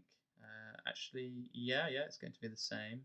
But the change in x is going to flip sign, so that's why it's going to be sort of the negative of it. And that's going to happen for every point on this curve. You could argue the same thing for an odd function. Or you could just say, well, it's a sort of reflection of this line, so when you reflect this line, the gradient's going to change. But if you were doing an odd function, you would have to rotate the line 180 degrees, and if you rotate any sort of straight line by 180 degrees, you get the straight line again, right? Just if you consider it with an arrow on the end, the arrow would just sort of move all the way around to down here, but that doesn't really matter for a line. It still has the same gradient. Okay, so that's maybe a less mathematical way of arguing it, but you're going to have to write down a bit more. This is more formal, I suppose. Okay, so let's get on to the meat of this question. So we have a drawing here, okay, and they're calling A theta is the whole area here. It's not just this, that sort of isosceles triangle there. It's the isosceles triangle plus this angle theta on this sort of right angle triangle here. Okay, so let let theta be between 45 degrees and 0. Okay, that makes sense, because if theta is greater than 45 degrees, you can have a line that points around here, and then I guess it could be very large or sort of infinite, the area, I guess. Yeah, because it's still bounded by these lines. So if it was like that, it would point on forever. So that's good to know. And if it was like this, it would be, I suppose, a lot harder to calculate what these areas are. So that makes sense, doing that, bounding it like that. Arguing geometrically, explain why a of theta plus a of minus theta equals 1/2. Okay, I can do that. So I think the half is going to come from the fact that this is a right angle triangle, the whole thing, and so that's a height of 1, and that's a base of 1. So the area of this whole right angle triangle, if I call this point A, this point B, I call it AOB. The triangle AOB has area 1/2. Okay, and AOB, the area AOB, is made up of A theta, okay, A theta plus, let's call this point here C, plus the triangle AOC. That's triangle AOC equals 1/2. Okay, but if you consider A of minus theta, that would look something like this, right? It would be a line that crosses over here. So A of minus theta would be this area here. And as y equals x is a line of symmetry on the shape, the triangle AOB, then this a of minus theta is equivalent to the triangle AOC. So this area here would be the same as the area a of minus theta. So that's actually argued it, right? You've got this triangle AOC. The triangle AOC is equal to the area of a minus theta. And you just need to say that this line y equals x is a line of symmetry. So if this angle here is minus theta, then sort of the distribution of shapes on this sort of on this side of the line y equals x is going to be the same as the sort of distribution of shapes on this side of y equals x. So that's argued it, right? I think that's pretty thorough. A of theta equals 1/2. Okay, fine. Sketch the graph of a theta. Oh, sorry. B for for theta equals 0 to 45 degrees, not inclusive. Determine a formula for a of theta. Okay, so I'm going to draw this again down here somewhere so I can label it again. So if I draw these axes again, there's 1, there's 2, and oops, sorry about that. Come on. Then there's my line. Oops. Okay, it doesn't like me to draw my lines right into the center, but it doesn't matter. Okay, so there's one line there, and here's my line y equals x here, and I also have a line that sort of comes in here. Okay, right, back to pen, back to pencil actually, and then this is theta. Okay, this is 1, this is 1. So if this meets this at 90 degrees, which it does because it's sort of a line of symmetry through there, then we can do Pythagoras to find the length here. So I think I labelled this as C, this is my A, this is my B.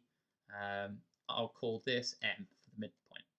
So MB and M equals MO, and both of those we could say MB squared plus MO squared equals OB squared, just using Pythagoras.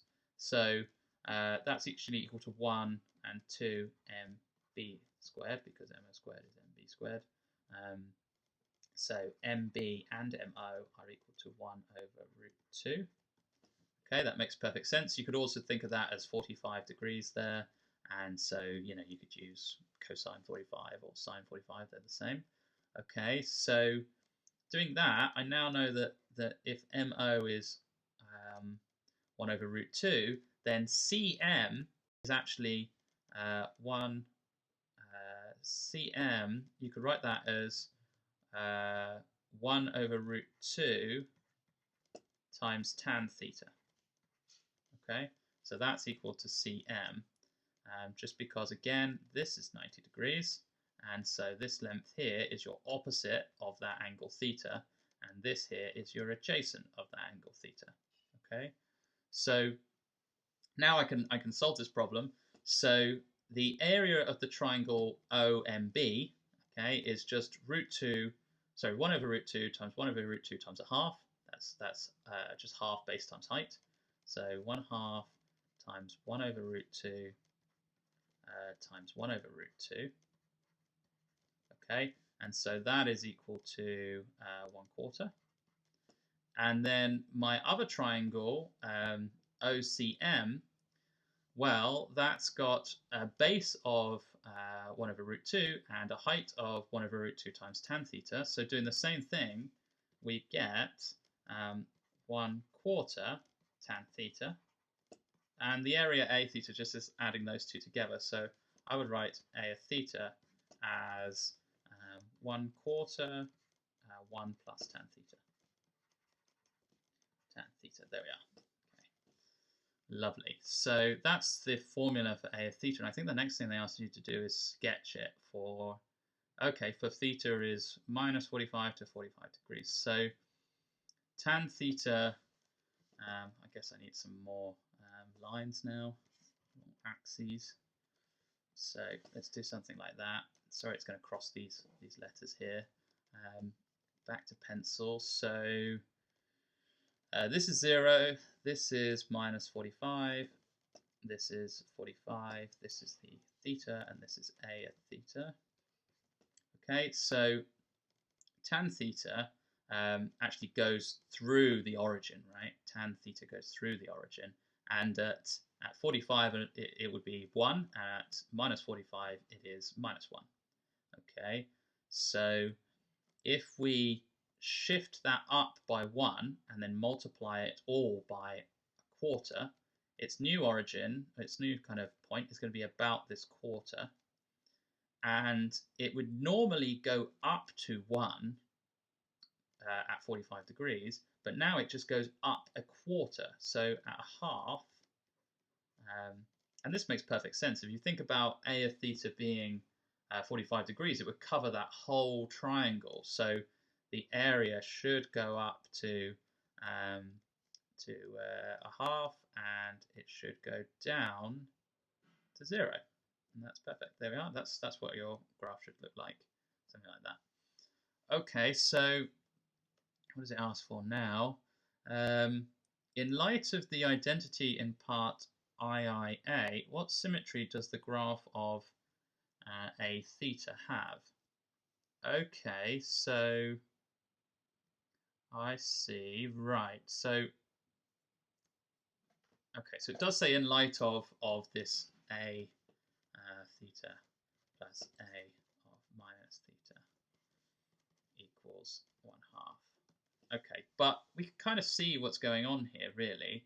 If you think about it, it's certainly going to have a symmetry of rotation of order 2 about this point 0, 1/4. So that's what I write down. It's got a rotational symmetry of order 2 about x equals 0, y equals 1/4. But how can we show that from here? We could say that, what about if we went a of theta minus 1/2 is equal to minus a of minus theta. Yeah, that shows it, right? So, actually, sorry, we'll split these into 2 quarters. Let's do that. Yeah, let's split them into 2 quarters. So, if you do a of theta minus 1/4, that brings it down onto the origin, right? That would bring it here.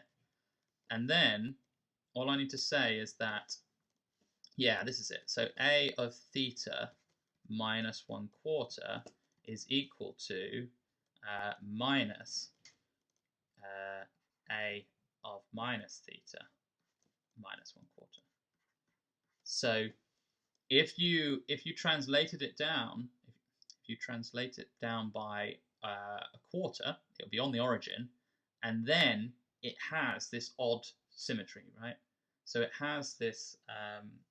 It is an odd function. If you a of theta minus 1/4 is an odd function, and so you've shown that here in this step. If you call this function, I don't know, a prime of theta, then you really have said that a prime of theta is minus a prime of minus theta, just with that sort of minus 1/4 included there. So that's why you have a rotational symmetry of order 2 about the point 0, 1/4, because if you translate it down by a quarter in the y-axis, then you can show this odd symmetry. Okay, so without explicitly differentiating, explain why the double differential of a is equal to 0 when theta equals 0. Okay, so the differential of a, okay, so the differential of a is the same as the differential of my a prime, okay, because it's just got this extra sort of minus 1/4, and we know that constants disappear when you differentiate them, right? So that's what I would say first. So the differential of my a prime, or you can call it whatever you like, d theta is equal to my derivative of a d theta. Okay, so because a prime is we've shown that to be odd, then so a prime is odd, so the derivative is even. Okay, so so this whole thing is even, and so this whole thing is even. Okay, and then if we differentiate an even function, we get an odd function, right? So d2a d theta squared, that whole thing has to be odd. Oh, and that's it. Okay, so and that's it because odd functions are zero. Have a size of 0 at the origin, right? All odd functions because when you sort of rotate them about the origin, they must pass through the origin. Otherwise, that sort of rotation would sort of change them, right? It would if they didn't pass through the origin, then their rotation would change where they sort of cross the axis. So we know that this evaluated at theta equals 0 is 0, and because of the definition of odd functions. Okay, so that sort of suits you here. Okay, so I think that finishes that question. So that question is sort of solved. I think I didn't explicitly differentiate anything, and I have explained why it equals 0. So yeah, that's question 4 solved. So moving on, right, question 5. Miriam and Adam agree to relieve the boredom of the school holidays by eating sweets, but their mother insists that they limit their consumption by obeying the following rules. Miriam eats as many sweets as on any day as there have been sunny days during the holidays so far, including the day in question. Adam eats sweets only on rainy days. If day K of the holiday is rainy, then he eats K sweets on that day. For example, if the holiday is 8 days long, okay, then this happens. Okay, and we can see those rules are obeyed there. Okay, right.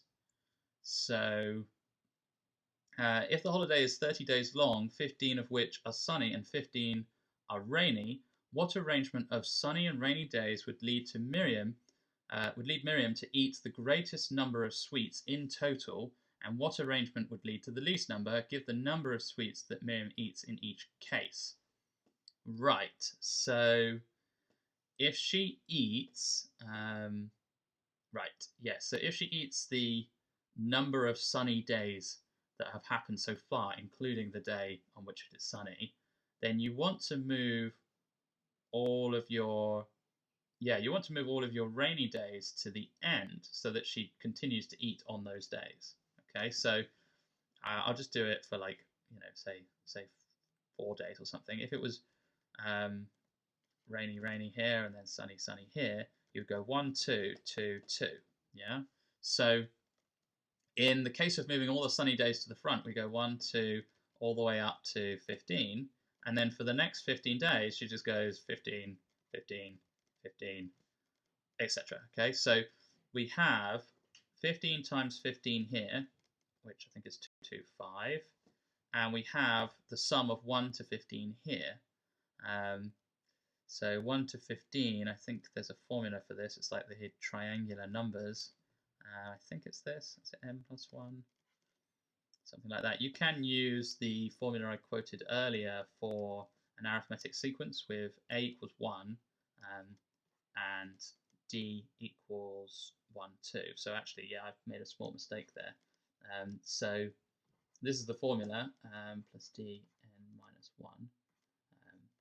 Okay, if you had to, you could derive this, I suppose, but best to know it. So a is 1 in this case, so I'd say it's 15 over 2 times 2 plus 1 times n minus 1, and n is 15, so that's going to be 14 there. So it's going to be, 15 times 16 divided by 2, so that's 8 times 15, so that's 4 times 30, which is 120. Okay, so the answer is 120 plus 225, which is 345. Okay, so that's the maximum she eats. She eats a maximum of 345 sweets, okay, 345 sweets, and that happens when you move all of the sunny days to the front. Okay, so the greatest number of sweets, and what arrangement? would lead to the least number, give the number in each case. So I guess the least number is the opposite, right? You just move all of the sunny days to the back. You move the rainy days to the front.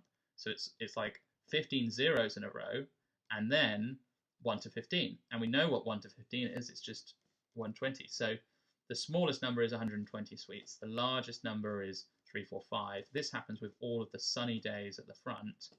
So I guess I could write it as sunny to the power of 15 times rainy to the power of 15, if that's the notation I'm going to use. And here I would use rainy to the 15, sunny to then the 15. Okay, all right, that's fine. So that's part I done. Show that in the two cases mentioned in part I, Adam eats the same number of sweets as Miriam. Okay, so if the sunny days come first, then how many sweets does Adam eat on those sunny days? He eats none, right? But, okay, here's what happens. So, on day number 16, Adam eats 16 sweets, okay, all the way up to 30. So you could use this formula again, or you could actually note that if you take out 15 times 15, so each of these is made up of 15 plus 1, 15 plus 2, 15 plus 3, 15 plus 4, up to 15 plus 15. So I've got 15 times 15 plus 1 plus 2 plus 3, up to plus 15. Okay, so 15 times 15 is still 225, and 1 plus 2 plus 3 all the way up to 15 is still 120. So that still equals 345. Okay, and what about in the other case? Well, in the other case, the rainy days come first, so he just eats 1 sweet on day 1, 2 sweets on day 2, all the way up to 15 sweets on day 15, and then zeros from then on. Okay, then loads of zeros, right? 15 zeros followed by that. So this is again that sum which just sums to 120. So there you are, you've shown it for Adam. Okay. So suppose in any sequence of sunny and rainy days we arrange to swap a rainy day with a sunny day that immediately follows it. How does the total number of sweets eaten by Miriam change when we make the swap? What about the total number of sweets eaten by Adam? Okay, interesting. So let's say that we have like rainy, sunny, rainy, sunny, some sort of combination, and then on the nth day and the nth plus 1 day, we have, what was it? We arranged to swap we arrange to swap a rainy day with a sunny day that immediately follows it. So this is a rainy day, this is a sunny day, okay? And then I guess we've got, some sequence of rainy and sunny going on here. Okay, so these are some combination and these are some other combination here. And we're just going to arrange to swap these two. So if we arrange this swap for Miriam, we actually put the sunny day a little bit earlier and the rainy day a little bit later. Okay, so here, let's say that there were let's say that there were alpha sunny days so far. Okay, so in the original arrangement, she would get alpha on the rainy day and alpha plus 1 on the sunny day, which sums to 2 alpha plus 1. Okay, and then it doesn't really matter what order these two are in for the next combination of days. Okay, because it will still have an extra sunny day in there for those consecutive days afterwards. So what happens if we swap them around? If we swap them around, we get alpha plus 1 on the sunny day, and then on the rainy day we get alpha plus 1 as well. So we would end up with 2 alpha plus 2. So we add a extra sweet to Miriam's diet, I guess, over this holiday. And for Adam, what's going to happen? So Adam only eats on the rainy days, and it's the number of that rainy day. So for Adam, he would eat n sweets in the first case, when R is in the first position, he would eat n sweets, and then on S he would eat nothing. But if we swap them round and make the sunny day earlier and then the rainy day a little bit later, he would eat n+1 sweets. So Adam also adds 1 to the number of sweets that he eats, just by moving that rainy day 1 later. So both of them just add 1, okay, from any swap like that, and that's the answer, I think. Okay, how does the total number of sweets eaten by Miriam change? What about the total number by Adam? Okay, so both add 1. If the holiday has 15 sunny days and 15 rainy days, must Miriam and Adam eat the same number of sweets in total? Explain your answer. So I think the answer is yes, because we know that they both start off with the same number. If you say so what swap have we got here? We know that if we swap sunny and rainy to, if we swap rainy and sunny to sunny and rainy, we add 1 to both of their numbers, so they both stay the same. Okay, and we also know, we've also proved that for the case of rainy, or rainy 15, and then sunny 15, they both eat the same number, which I think was 120. So both Adam and Miriam eat 120 sweets in this case. But then what we could do is we could make consecutive swaps of sunny and rainy, right? We can just keep swapping in sunny and rainy. And I think it's true that we can create any combination of rainy and sunny just with a sequence of consecutive swaps. So if you think about it, if you want, say, sunny in the 3rd position, okay, in 3rd position and at 6th position and all of these positions, you would just swap them in so many times. Okay, so even if you want sunny in the 1st position, you would just have to make 15 consecutive swaps to move that sunny to the 1st position, and then you would end up with the case of sunny and then rainy to the 15 and then sunny to the 14, and then you could move, I don't know, say you wanted sunny in the 3rd position, then you would make another consecutive, how many swaps would that be? That would be, so you want it to be rainy there, so it would be 14 swaps, right? Rainy, sunny. If you kept doing those swaps, you'd just keep adding 1 to Miriam and Adam's scores, and because every time you do that, it adds 1 to both of their scores, they will remain the same number of sweets for each of them. So it doesn't matter what combination of sunny and rainy comes up, you're still going to have Adam eat the same number of sweets as Miriam. Okay, and I think that's a good argument for what follows here. So I suppose you have to say that you start with the same number, because we proved that in part I and II.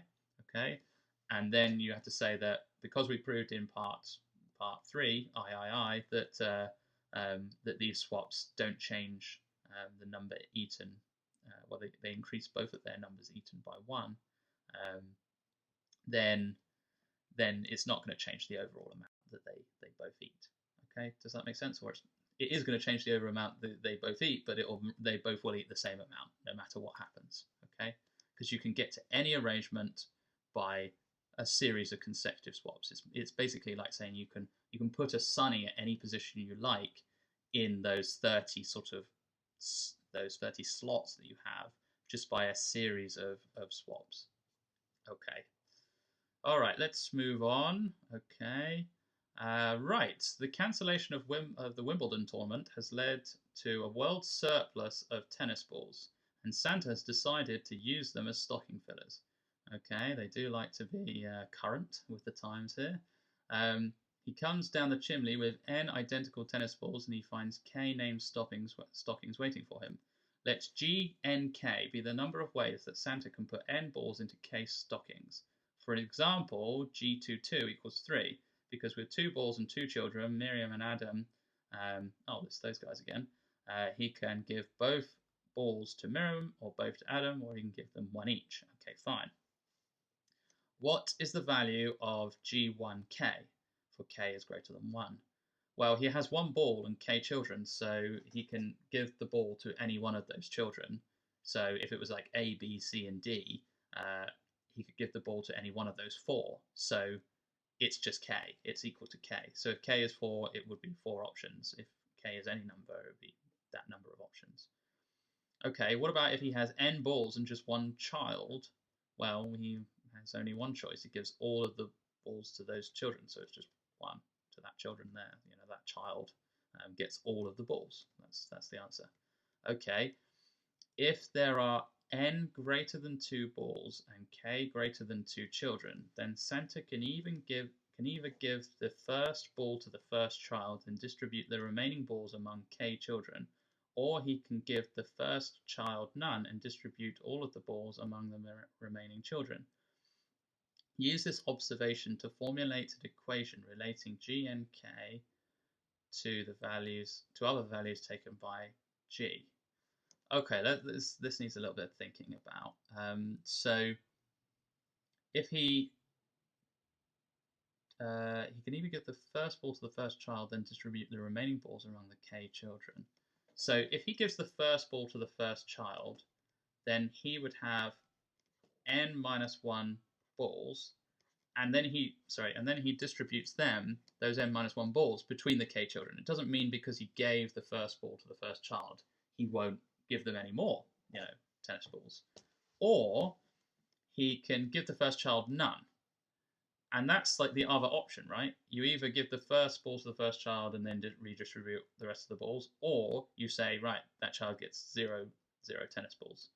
So if you do that, then you have sort of one less child and you still have n of the balls. So one less child and you still have n balls. So this is what you've said, basically. You've said that you either have, so you either give that first child some balls or you give them no balls. And that's sort of a binary option. You can't have anything else. So this must be true. This must be a relationship that is true. Okay, so part 4, what is the value then of G75? Right, okay, so we're going to have to do this again and again and again to get down to numbers that we could possibly work out. So we do already know G22 is 3. Okay, so maybe we can get to there. So let's do that. So let's go G75 is equal to G of 6 and 5 and plus G of 7 and 4. Okay, that's all right. So then if we go to the next line, so G of 6 and 5 becomes G of 5 and 5, and also G of 6 and 4. Okay, and then we're going to get another G of 6 and 4 from here, and also a G of 7 and 3. Oh my, this is going to take forever to get to the bottom, I think. So we might want to get down to a place where we can reasonably work out some combinations. So I'm just going to call that 2G of 6 and 4. So then we have G of 4 and 5 plus G of 5 and 4 plus 2 times G of 5 and 4 plus G of 6 and 3. Okay, that's inside my 2 times bracket.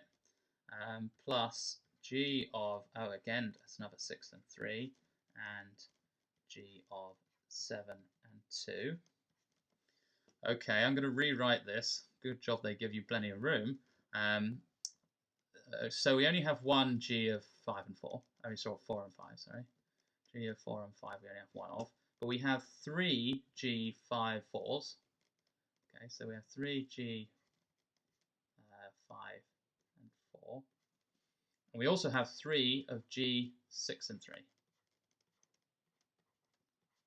I think I'm seeing a kind of Pascal's triangle thing go on here, because I've got a 1, 2 from the previous one, and now I'm going to have 3 3s. Maybe the next one I'll have some 4s and 6s. There's probably like a really clever way of working this out straight away, but I don't know it. So if you do, maybe comment below. There we are. So there's that.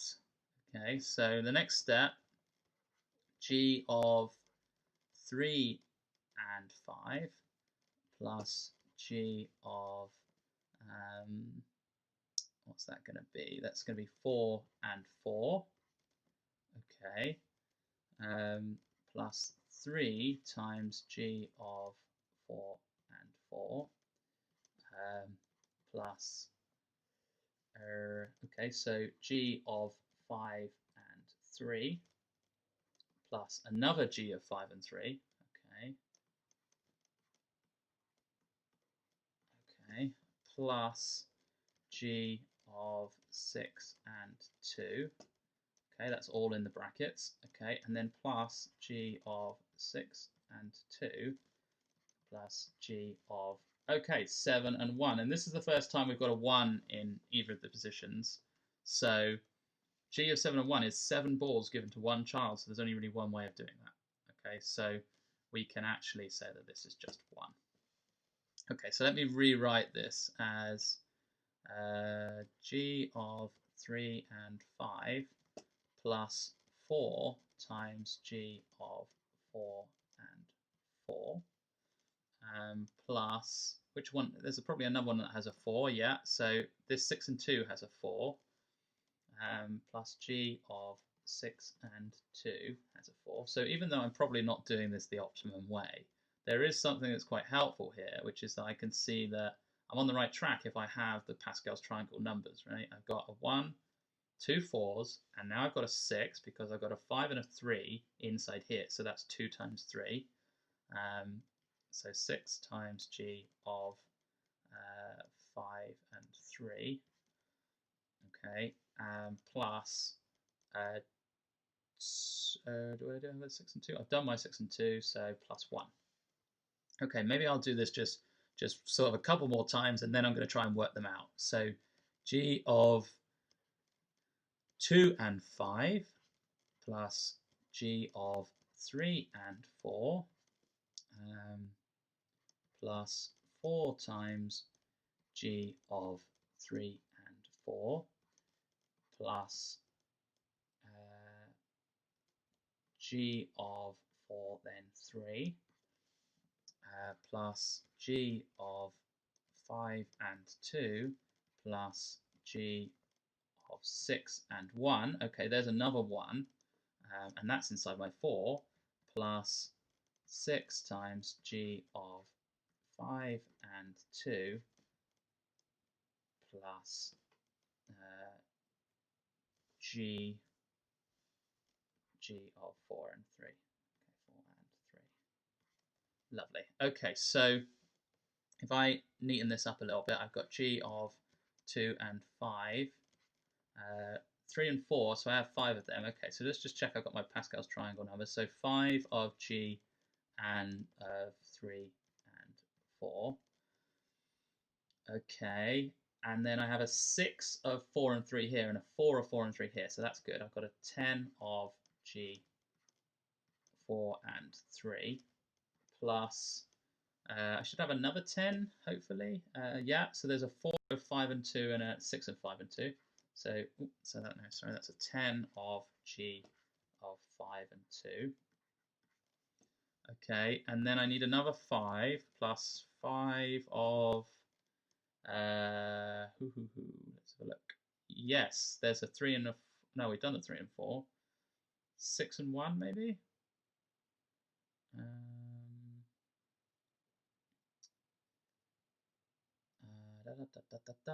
Yes, actually, okay, so we had that plus 1 from last time, right? I forgot to add this plus 1 here, but I now have a 4 of g and 6 and 1, and I have that 1 on the outside, so it's just plus 5, okay? So I've got this feeling that if I carry on much longer, I'm going to make a mistake somewhere, so I might want to try and work out what these are at this point. So g of 5 and 2 means I have 5 children and 2 balls. So I'm going to have 2, 0, 0, 0, 0, and then I'll have my 2 in this position, and my 2 in this position.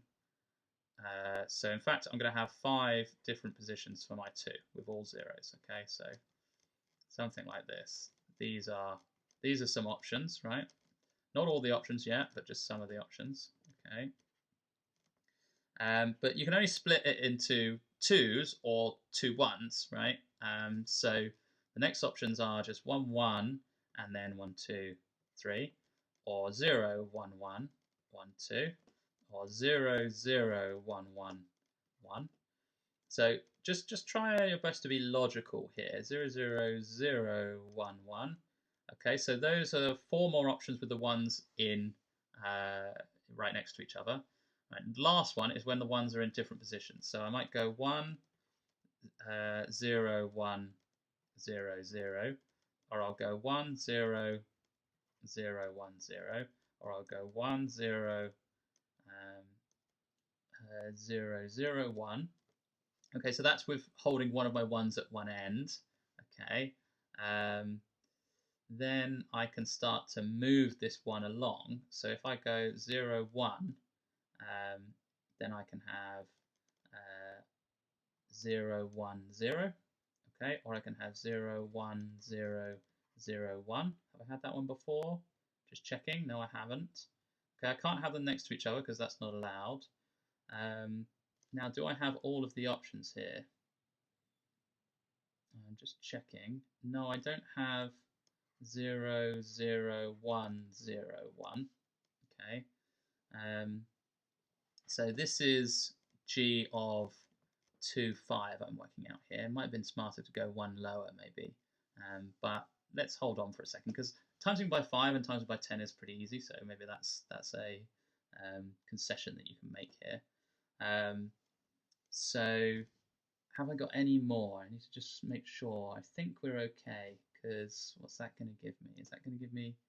So there are 5 of these, there are 4 of these, and there are 6 of these.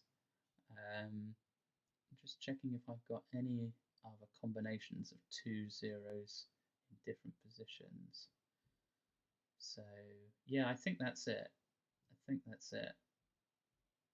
Yeah, I've got them all here. So that is a total of 15. So this one here, I'm saying is 15. So some of these might be a little bit easier. So distributing 3 balls among 4 children, that could be 3 0 0 0, or 0 3 0 0, or 0 0 3 0, or 0 0 0 3. And then there are 3 1s, 1 1 1 0, or 1 0 1 1, or so I'm just going to redistribute the 0 here. So let's call it 1 1 0 1, or I think there's one more. Yeah, 0 1 1 1. Okay, so 4 of them, that makes 8. And then there's a 1 and a 2. Okay, a 1 and a 2. So then I could have, let's fix the 2 and go 2 1 0 0, or 2 0 1 0, or 2 0 0 1, or those are the 3 with the 2 at the front. Okay, so maybe I can put the 1 at the front and move the 2. So that is 1 2 0 0, 1 0 2 0, 1 0 0 2. Okay, there's another 4 there. So what about the 2 and the 1 being in the middle, or something like that? Okay, it's quite a lot actually. Maybe I should have gone 1 lower. So there's 4 there, there's 4 there, there's 3 of these, there's 3 of these. Okay, can I go again for this? I think there should be some more options. There's certainly the 2 and the 1 in the middle. So let's do the ones where 2 and 1 are next to each other. Okay, so 0 2 1 0, or 0 1 2 0, or 0 0 2 1, or 0 0 1 2. Okay, and there are 4 of these. So what have we got here? Are there any others that I've missed? That's the problem. You're always wondering if you've missed some. Okay. What about if I don't have anything in the first position, but they're not together? Yeah, I haven't got those. So I've got 0, 1 0 2. I haven't seen that one before. No. And I have 0, 2, 0, 1, and then 0. I can't have any together. Is that it? Yeah, I think that might be it, because can I put 1, 0, 0, 1? Okay. Yeah, so there's only 2 more there, I think. So what does that make? 2 plus, that's 6, that's 12, that's 8, that's 20. Okay, so that's 20. So I've got 5 times 20 here. Okay, and then 4, 3, so that's 4 children and 3, 4 children, no, sorry, 4 balls, 3 children. So 4 balls, 3 children. That should be a little bit easier. So you could say you give 4 to one child. So there's that, and there's that. Okay, and then you give maybe 3 and 1. Okay, so we could go 1, 3, 0, 1, 0, 3, 3, 0, 1, or 3, 1, 0. Okay, are there any other options? 0, 1, 3, and 0, 3, 1. Okay, have the zeros been in all the positions twice? That's a good check. Yes, they have. So there's 3 of those, there's 6 of those. Okay. And then how about 2 1s and a 2? So 1, 1, 2, 1, 2, 1, 2, 1, 1. Is that it? Yes. Okay, there's 3 of them. So that makes 12, and I think that's it. Okay, so there are 12 of those. Okay, so 12 of these. All right, 5 and 2, and then 2 and 5. Okay. Sorry, I've done 2 and 5. No, 5 and 2 is the last one, and then I've just got to add 5 on the end.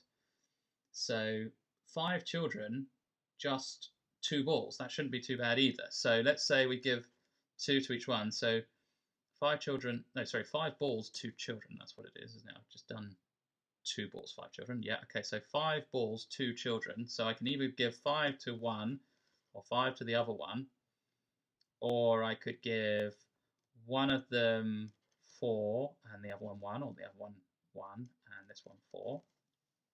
Or I could give one of them 3 and the other 2, or the other one 2 and this one 3. And I think that's it, right? Yeah, that's it. So that's 6. Okay, so that's 6 for this one here. Let's hope this works out. So looking at this now, I've got 15 plus 5 times 20, that's 115. Plus, so I'm going to write that down, 115 for this one and this one, plus 10 times 12, which is 120, plus 10 times 6, which is 60, plus 5. Okay, so that makes so this makes 120, that makes 240, that makes 300. Okay, sorry, it's 300. So am I on the right track? I think I might have made a mistake somewhere. 5 and 2, 2 and 5. Okay, I think I've made a small mistake somewhere here. Now this is a tough question. Maybe I should have gone one level lower. So where have I missed out? So 2 balls among 5 children. I think I've got that one right. I think probably the error is either in my 3, 4 or my 5, 2. So let's have a look at the 3, 4 again. So we've got 4 children and 3 balls. Is that right? No, 4 balls and 3 children. Okay, I think that's certainly right. 5 balls, 3 children. 5 balls and 2 children. 10 times 5 balls and 2 children. Okay, where is my error here? Okay, maybe I should go back to this at the end. because I'm going to need it for this last part here. After the first house, Rudolph reminds Santa that he ought to give at least one ball to each child. So in fact, g of h7, which is with this restriction, you just take away k from n. So this is always going to be just g of 2, 5. And I have g of 2, 5 in my solution, so maybe I should just check my g of 2, 5. I can actually do my rule with g of 2, 5. So if I'd use g of 2, 2, 5, I could say that that is g of 1, 5, which is just 5, plus g of 2, 4. And g of 2, 4 is going to be g of 1, 1, 4 plus g of 2, 3. So 1, 4 is just 4. 2, 3, we can do that again. That's going to be g of 1, 3, which is just 3, plus g of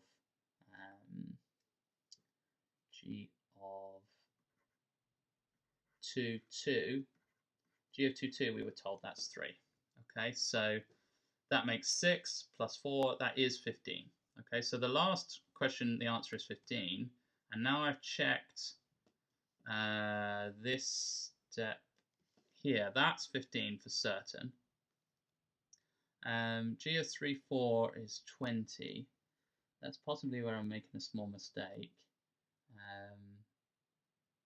Or maybe it's here, g of 4, 3. So I'm going to work out g of 4, 3. I'll do all of these separately. G of 4, 3.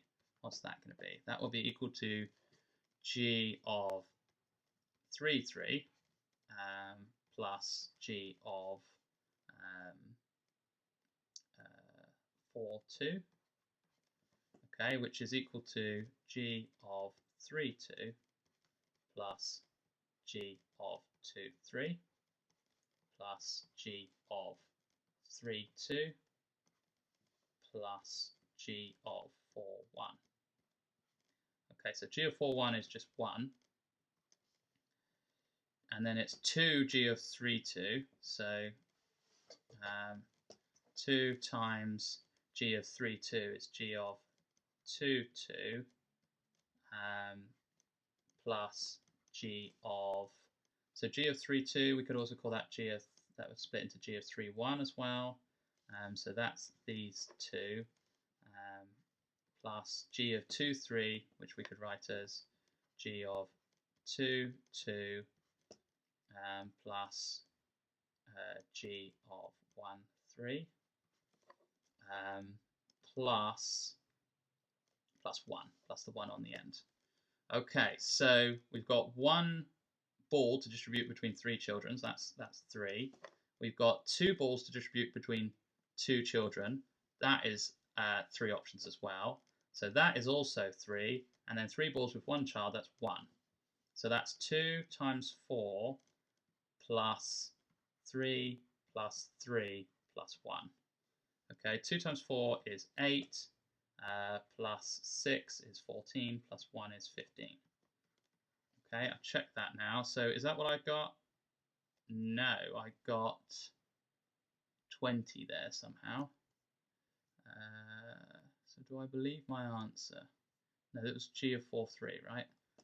G of 4, 3, I got 12, so it's actually 15. Okay, so that's where my error is. So if instead this was 15, so 10 times 15 is instead 150, so you have to add an extra 30 on, so it's 330. Okay, so sorry about that, made a small error there. I probably should have split a lot of these down, but I thought I could maybe, there might be an easier way to sort of just work it out by hand, but no, it is quite hard. So maybe there's a rule for you, split it down to as low as numbers as you can before you try and do it by hand. Okay, question 7. Okay, Quantiles is a game for a single player. It is played with an inexhaustible supply of tiles, each bearing one of the symbols A, B, or C. In each move, the player lays down a row of tiles containing exactly one A, and one B, but varying numbers of Cs. The rules are as follows. The player must play the basic rows CAC, BCC, and CCA, CB, CCC. Okay. If the player has already played rows of the form this and this, okay, so with those numbers, and they may be the same row, okay, then she may add this row.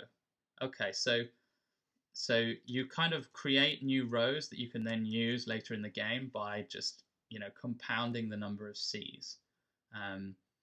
So you can add those two together and make one that starts with 3 C's, has 2 C's in the middle, and then has 5 C's on the end. I think that's what they're saying. Okay, so right, and concatenating with intervening A and B. This is called a join move. The original rows remain and may be used again in subsequent join moves. Okay, fine. No other rows may be played. Fine. Give 2 examples other than the basic rows that may be played in the game.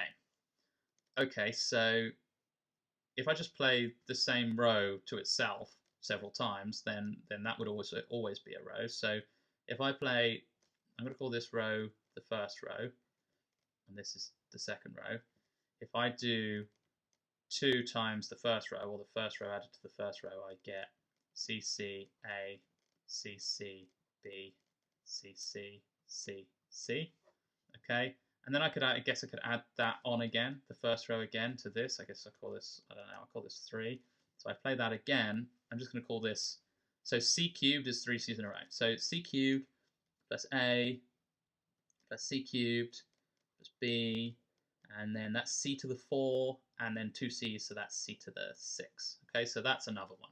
Okay, so these 2 are rows that are not the original 2 rows that you could play, that may be played in the game. Fine. Give examples of rows which contain exactly 1A and 1B that may never be played, and explain why. Well, okay, well, we can make this pretty easy. You can never play C, A, B, C, C, or something like that, because there will always be a C in the middle. It's in the rules of the game that you sort of concatenate series of C's. So you can never remove the C from the middle. And another one might be, I don't know, C, B, A, C, C. So you could never exchange the order of A and B. There's no rule that allows you to do that. So obviously it's impossible to play that one. And that's that. Okay, quite a nice question there. CN, okay, so I've already been doing that, sorry. Can the goal row be achieved and justify your answer? So the way that I would look at this is, let's say A represents the number of the row 1 that I'm going to use. And let's say B represents the number of row 2s that I'm going to use, okay, of my 2 original rows. So the first number, 128, is made up of 2 C's, sorry, 1 C from row 1, okay. Sorry, I'm doing the other question now. Sorry, let's do 64 first. Right. So the first C is this first series of C's is the sort of 64 C's in a row, and you have 1 C that starts your row 1 and 2 C's start your row 2. So I could say 64 of my A rows are added, and also there's 2 C's on my B rows. So the number of C's that I get at the start from adding B rows is 2B, and the number of C's that I get from the start of adding like my type 1 row is A. Okay, and we can do that for all the different positions. So they both have just 1 C in the middle. So A plus B must be equal to 48. And what's it at the end? There are 3 C's on row 2 and 2 C's on row 1. So what's the number? 112 must be equal to was it 3 and 2? I think it was 3 and 2. Let's have a look. Yeah, it's 2 and 3. So 2a plus 3b. So can I find numbers for which this will work? Okay, and the answer I think is going to be yes. Let's take this, let's call this equation 1. Let's call that equation 2. And we just need to verify at the end that it works for equation 3 as well. So if we do equation 1, take away equation 2, we end up with 16 equals b. Okay, and then 2 times 16 is 32, so a must also equal 32. Okay, just substituting b is 16 into equation 1, or into equation 2, for instance. Now we need to just check it works. So 2 times 32 is 64, plus 3 times 16, that's 48. Does that sum to 112? Yes, it does. So it's possible. Yeah, it's certainly possible. And we could really just achieve it by saying adding adding type row 1 to itself kind of like 32 times, and then type row B to itself 16 times, and then sort of adding them together. Okay, so that's how that could be achieved. The goal row here can justify your answer. So I've done that with my sort of simultaneous equations there. Can the goal row be achieved and justify your answer? So can this goal row be achieved? So I think the answer is no. You can spot the answer is no sort of straight away by comparing the number in the middle to the number on either end, right? So the number on the sort of right end can be like many times bigger. Can be sort of maximally, I guess, 3 times bigger than 48. Yeah, because if you just keep adding 2 to itself, then that has the greatest ratio of the middle number to the last number, which is 1 to 3. Okay, this one is just 1 to 2. Yeah, so if you add that to itself like a great many times, then still the ratio is going to be preserved. And if you added in any type 1 to your series of type 2s, then you would in fact sort of lower that ratio by, because this is only 2 to 1. So because 3 times 48, what is that? That's 120. 3 times, it's 144. Because this is actually a greater than 1 to 3 ratio, then that's impossible because you can't, these ratios are preserved. I think it's also true on the other side, so this should be 1 to 2, right? The greatest ratio of middle C's to NC's is sort of 1 to 2 or 2 to 1. Here it's just 1 to 1, and here there's 1 C for every 2 C's on the end. And again, that doesn't work because just 2 times 48 is 96, which is a lot less than 128. So those are 2 reasons that you couldn't possibly do it.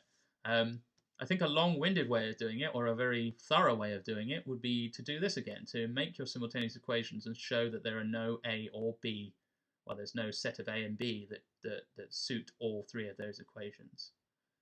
Okay, so the goal row, 31 C's, A, 16 C's, 47 C's, is achievable. Show that it can be achieved with 7 join moves. 7 join moves. Okay, so a join move is not when you first play, it's when you have to sort of add 2 of them together. So let's start by looking at these numbers. So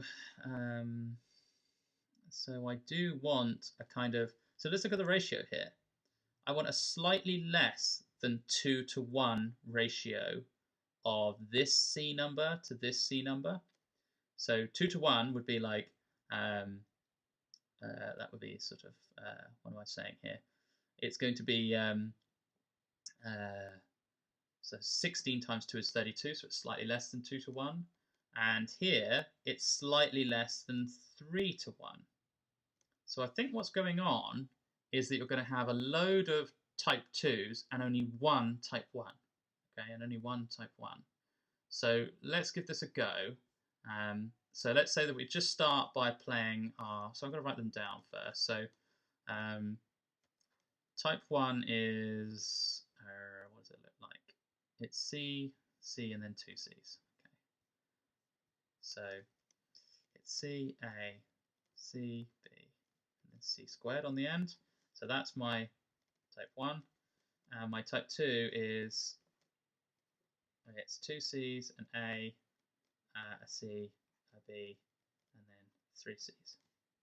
Okay, and that's my type 2. So if I first play my 2, okay, so let's do move number 1 is play a 2. Move number 2 is add a 2 to a 2. Okay, so it's 2 plus 2. And let's say that equals tile type 3, which is going to be C to the 4, A, C squared, B, C to the 6. Okay, and now that I've played this, I could play it again, right? I could try and add 3 to 3. Can I do that? Yeah, I suppose I can. So 3 add 3, and let's call that tile type 4. So this is a join move. I'm going to add a little J on the end when it's a join move. So that's C8, A, C4, B, and then C12. Okay, right, so let me just be careful. What am I actually aiming for? 31. Okay, let me just keep that in mind. So it's going to be 31, 16, 47. Okay, that's what I'm aiming for. So move 4, let's go, let's add a 4 to a 4. Okay, add a 4 to a type 4, and that gives us a type 5, which is going to be C16, A, C8, B, C24. Okay, I need to be careful now. I can't do the same thing again. If I add this on, I'll get up to 32. My C in the middle would be fine, but my NC would be just too big. So I need to start adding in my sort of type 1 at some point. So let's just do a type 1 plus a type 2. Okay, this might be wrong. I might need to go back and check this or change it. If I do that, I'll get a C3, A, C2, B, C5. Okay. What about if I then add that to a, oh, I've already got a type 3. I'm going to have to call that a type. I'm going to have to call that a type. That should be a type 6, really. Sorry about that. So let's call that a type 6. And then, so all of these have been join moves. Join, join, join. So we're on 4 joins so far, so we're not doing too bad. So move number 6 is a type 6 added to a type 3. Let's do that. That'll give me sort of a, yeah, that's looking good, because then I have a C 7 on the end. C7 plus C8 plus C16. Okay, that's looking okay. I'm kind of, if I do that, I'll get a 15, and a 15 plus a 16 is a 31. I think we're nearly there, actually. So a 6 plus a 3, so that gives me C4 in the middle. Is that right? Type 6 is a 1 plus a 2. That's a 2 in the middle, yeah. And yeah, okay, added to a 3, fine.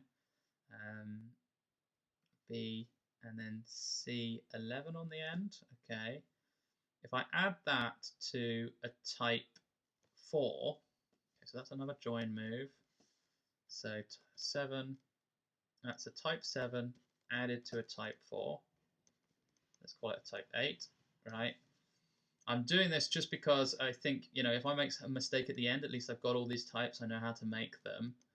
So if I do that, I'm going to get C15A, C12B, and then C, C23. That's another join move. Okay, 8. Okay, so I think I'm nearly there now. Actually, so if I add those two, I get my 47. Oh, I've made a mistake here. Is that right? What have I done wrong here? So the problem is that I can make my 31, I can make my 47, but I can't make my 16 because I've done something wrong. What have I done wrong here? How many joins have I got? I've got 6 joins, so I've only got 1 left. Is that right? Yeah, I must have made a mistake, and I think it's got to be with this one here, because 12 plus 8 is 20, but otherwise this would make 47 and 31. So when I added 2 4s together, I did get that. So what about my 7 and my 4? 7 plus 4. Oh, 7 plus 4 only makes 8. Yeah, because 7 has a 4 here, and 4 has a 4 here. Okay, so adding those together actually makes an 8 here. And now if I just do my type 8 added to my type 5 for a type 9, okay, that gives me C is 31, A, C of 16, B, C of 47. Okay, and that's another join move. So there's 1, 2, 3, 4, 5, 6, 7 join moves there. And that sort of completes what they asked you to do in this question. So going through it methodically, try not to make any mistakes like I did, but if you do, then at least you've got it listed here how you'd go back and find your mistake, or you know, if you wanted to change the order of your rules, at least you would have some of them here to sort of come back and know that you can make them in certain ways. All right, so that's done. Okay, in any game, we call a row useless if it repeats an earlier row or it is not used in a subsequent join move. What is the maximum number of join moves in a game that ends with C31, C16, and C47? Okay, so but contains no useless rows. Now, what are useless rows? We call a useless row if it repeats an earlier row, which we've never done, or if it is not used in a subsequent join move. Okay, so yeah, we obviously would not do that. We didn't do that when we did it here. But I think what you can see is that in a join move, you always just add 1 to this 16, right? So what is the maximum number of join moves in a game that ends with this and contains no useless rows? Could we do this by just adding it to itself so many times? Yeah, I think what we did is we kind of shortened it here by using previous tiles. But imagine that you just added together, what could we say? So type 2 is C2, C, C3. If we added together type 2s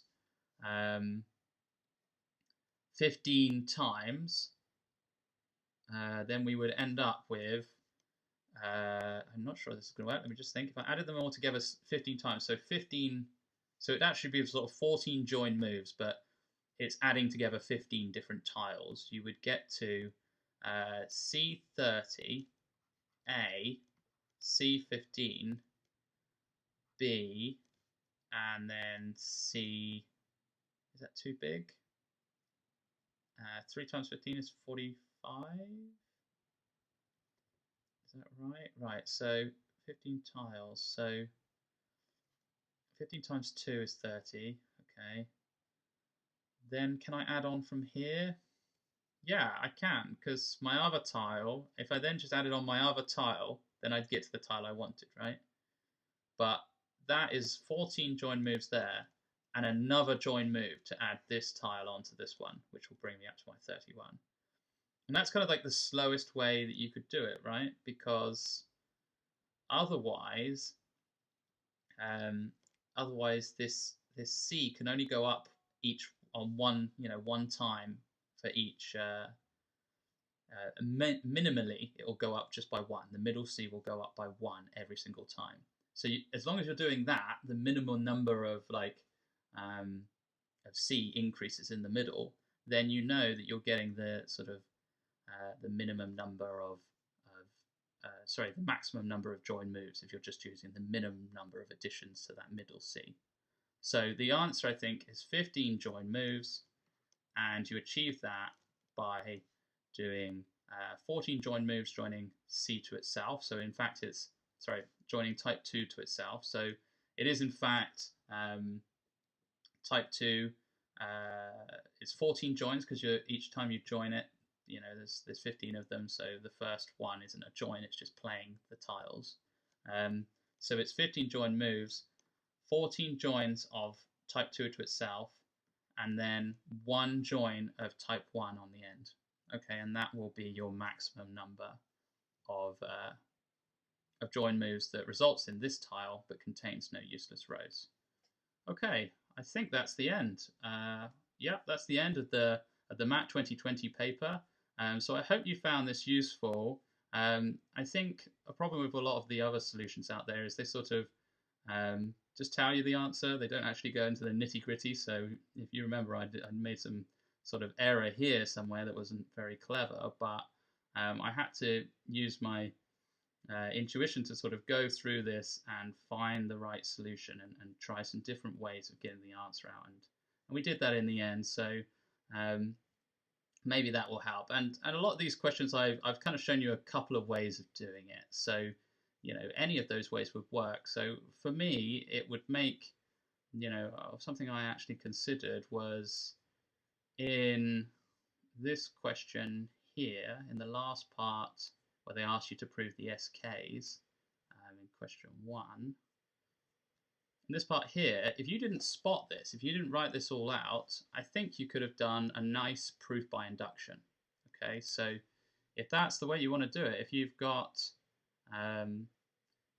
that kind of formal mathematical training, then a proof by induction might make more sense to you because it's a sort of formal way of doing this. So this is kind of, I think sometimes a lot of solutions are sort of a bit inspired, if you know what I mean. They sort of pop out of nowhere and you have to spot some crazy symmetry in the problem to solve it.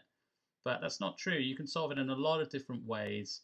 And a lot of these solutions are sort of things you'll learn in A-level maths and A-level further maths. So if you don't remember some of these formula as well, there's always a way of rearranging it so that you can make it a little bit easier to spot the answer. So bear that in mind when you take math papers in the future. Okay, thanks very much. Bye-bye.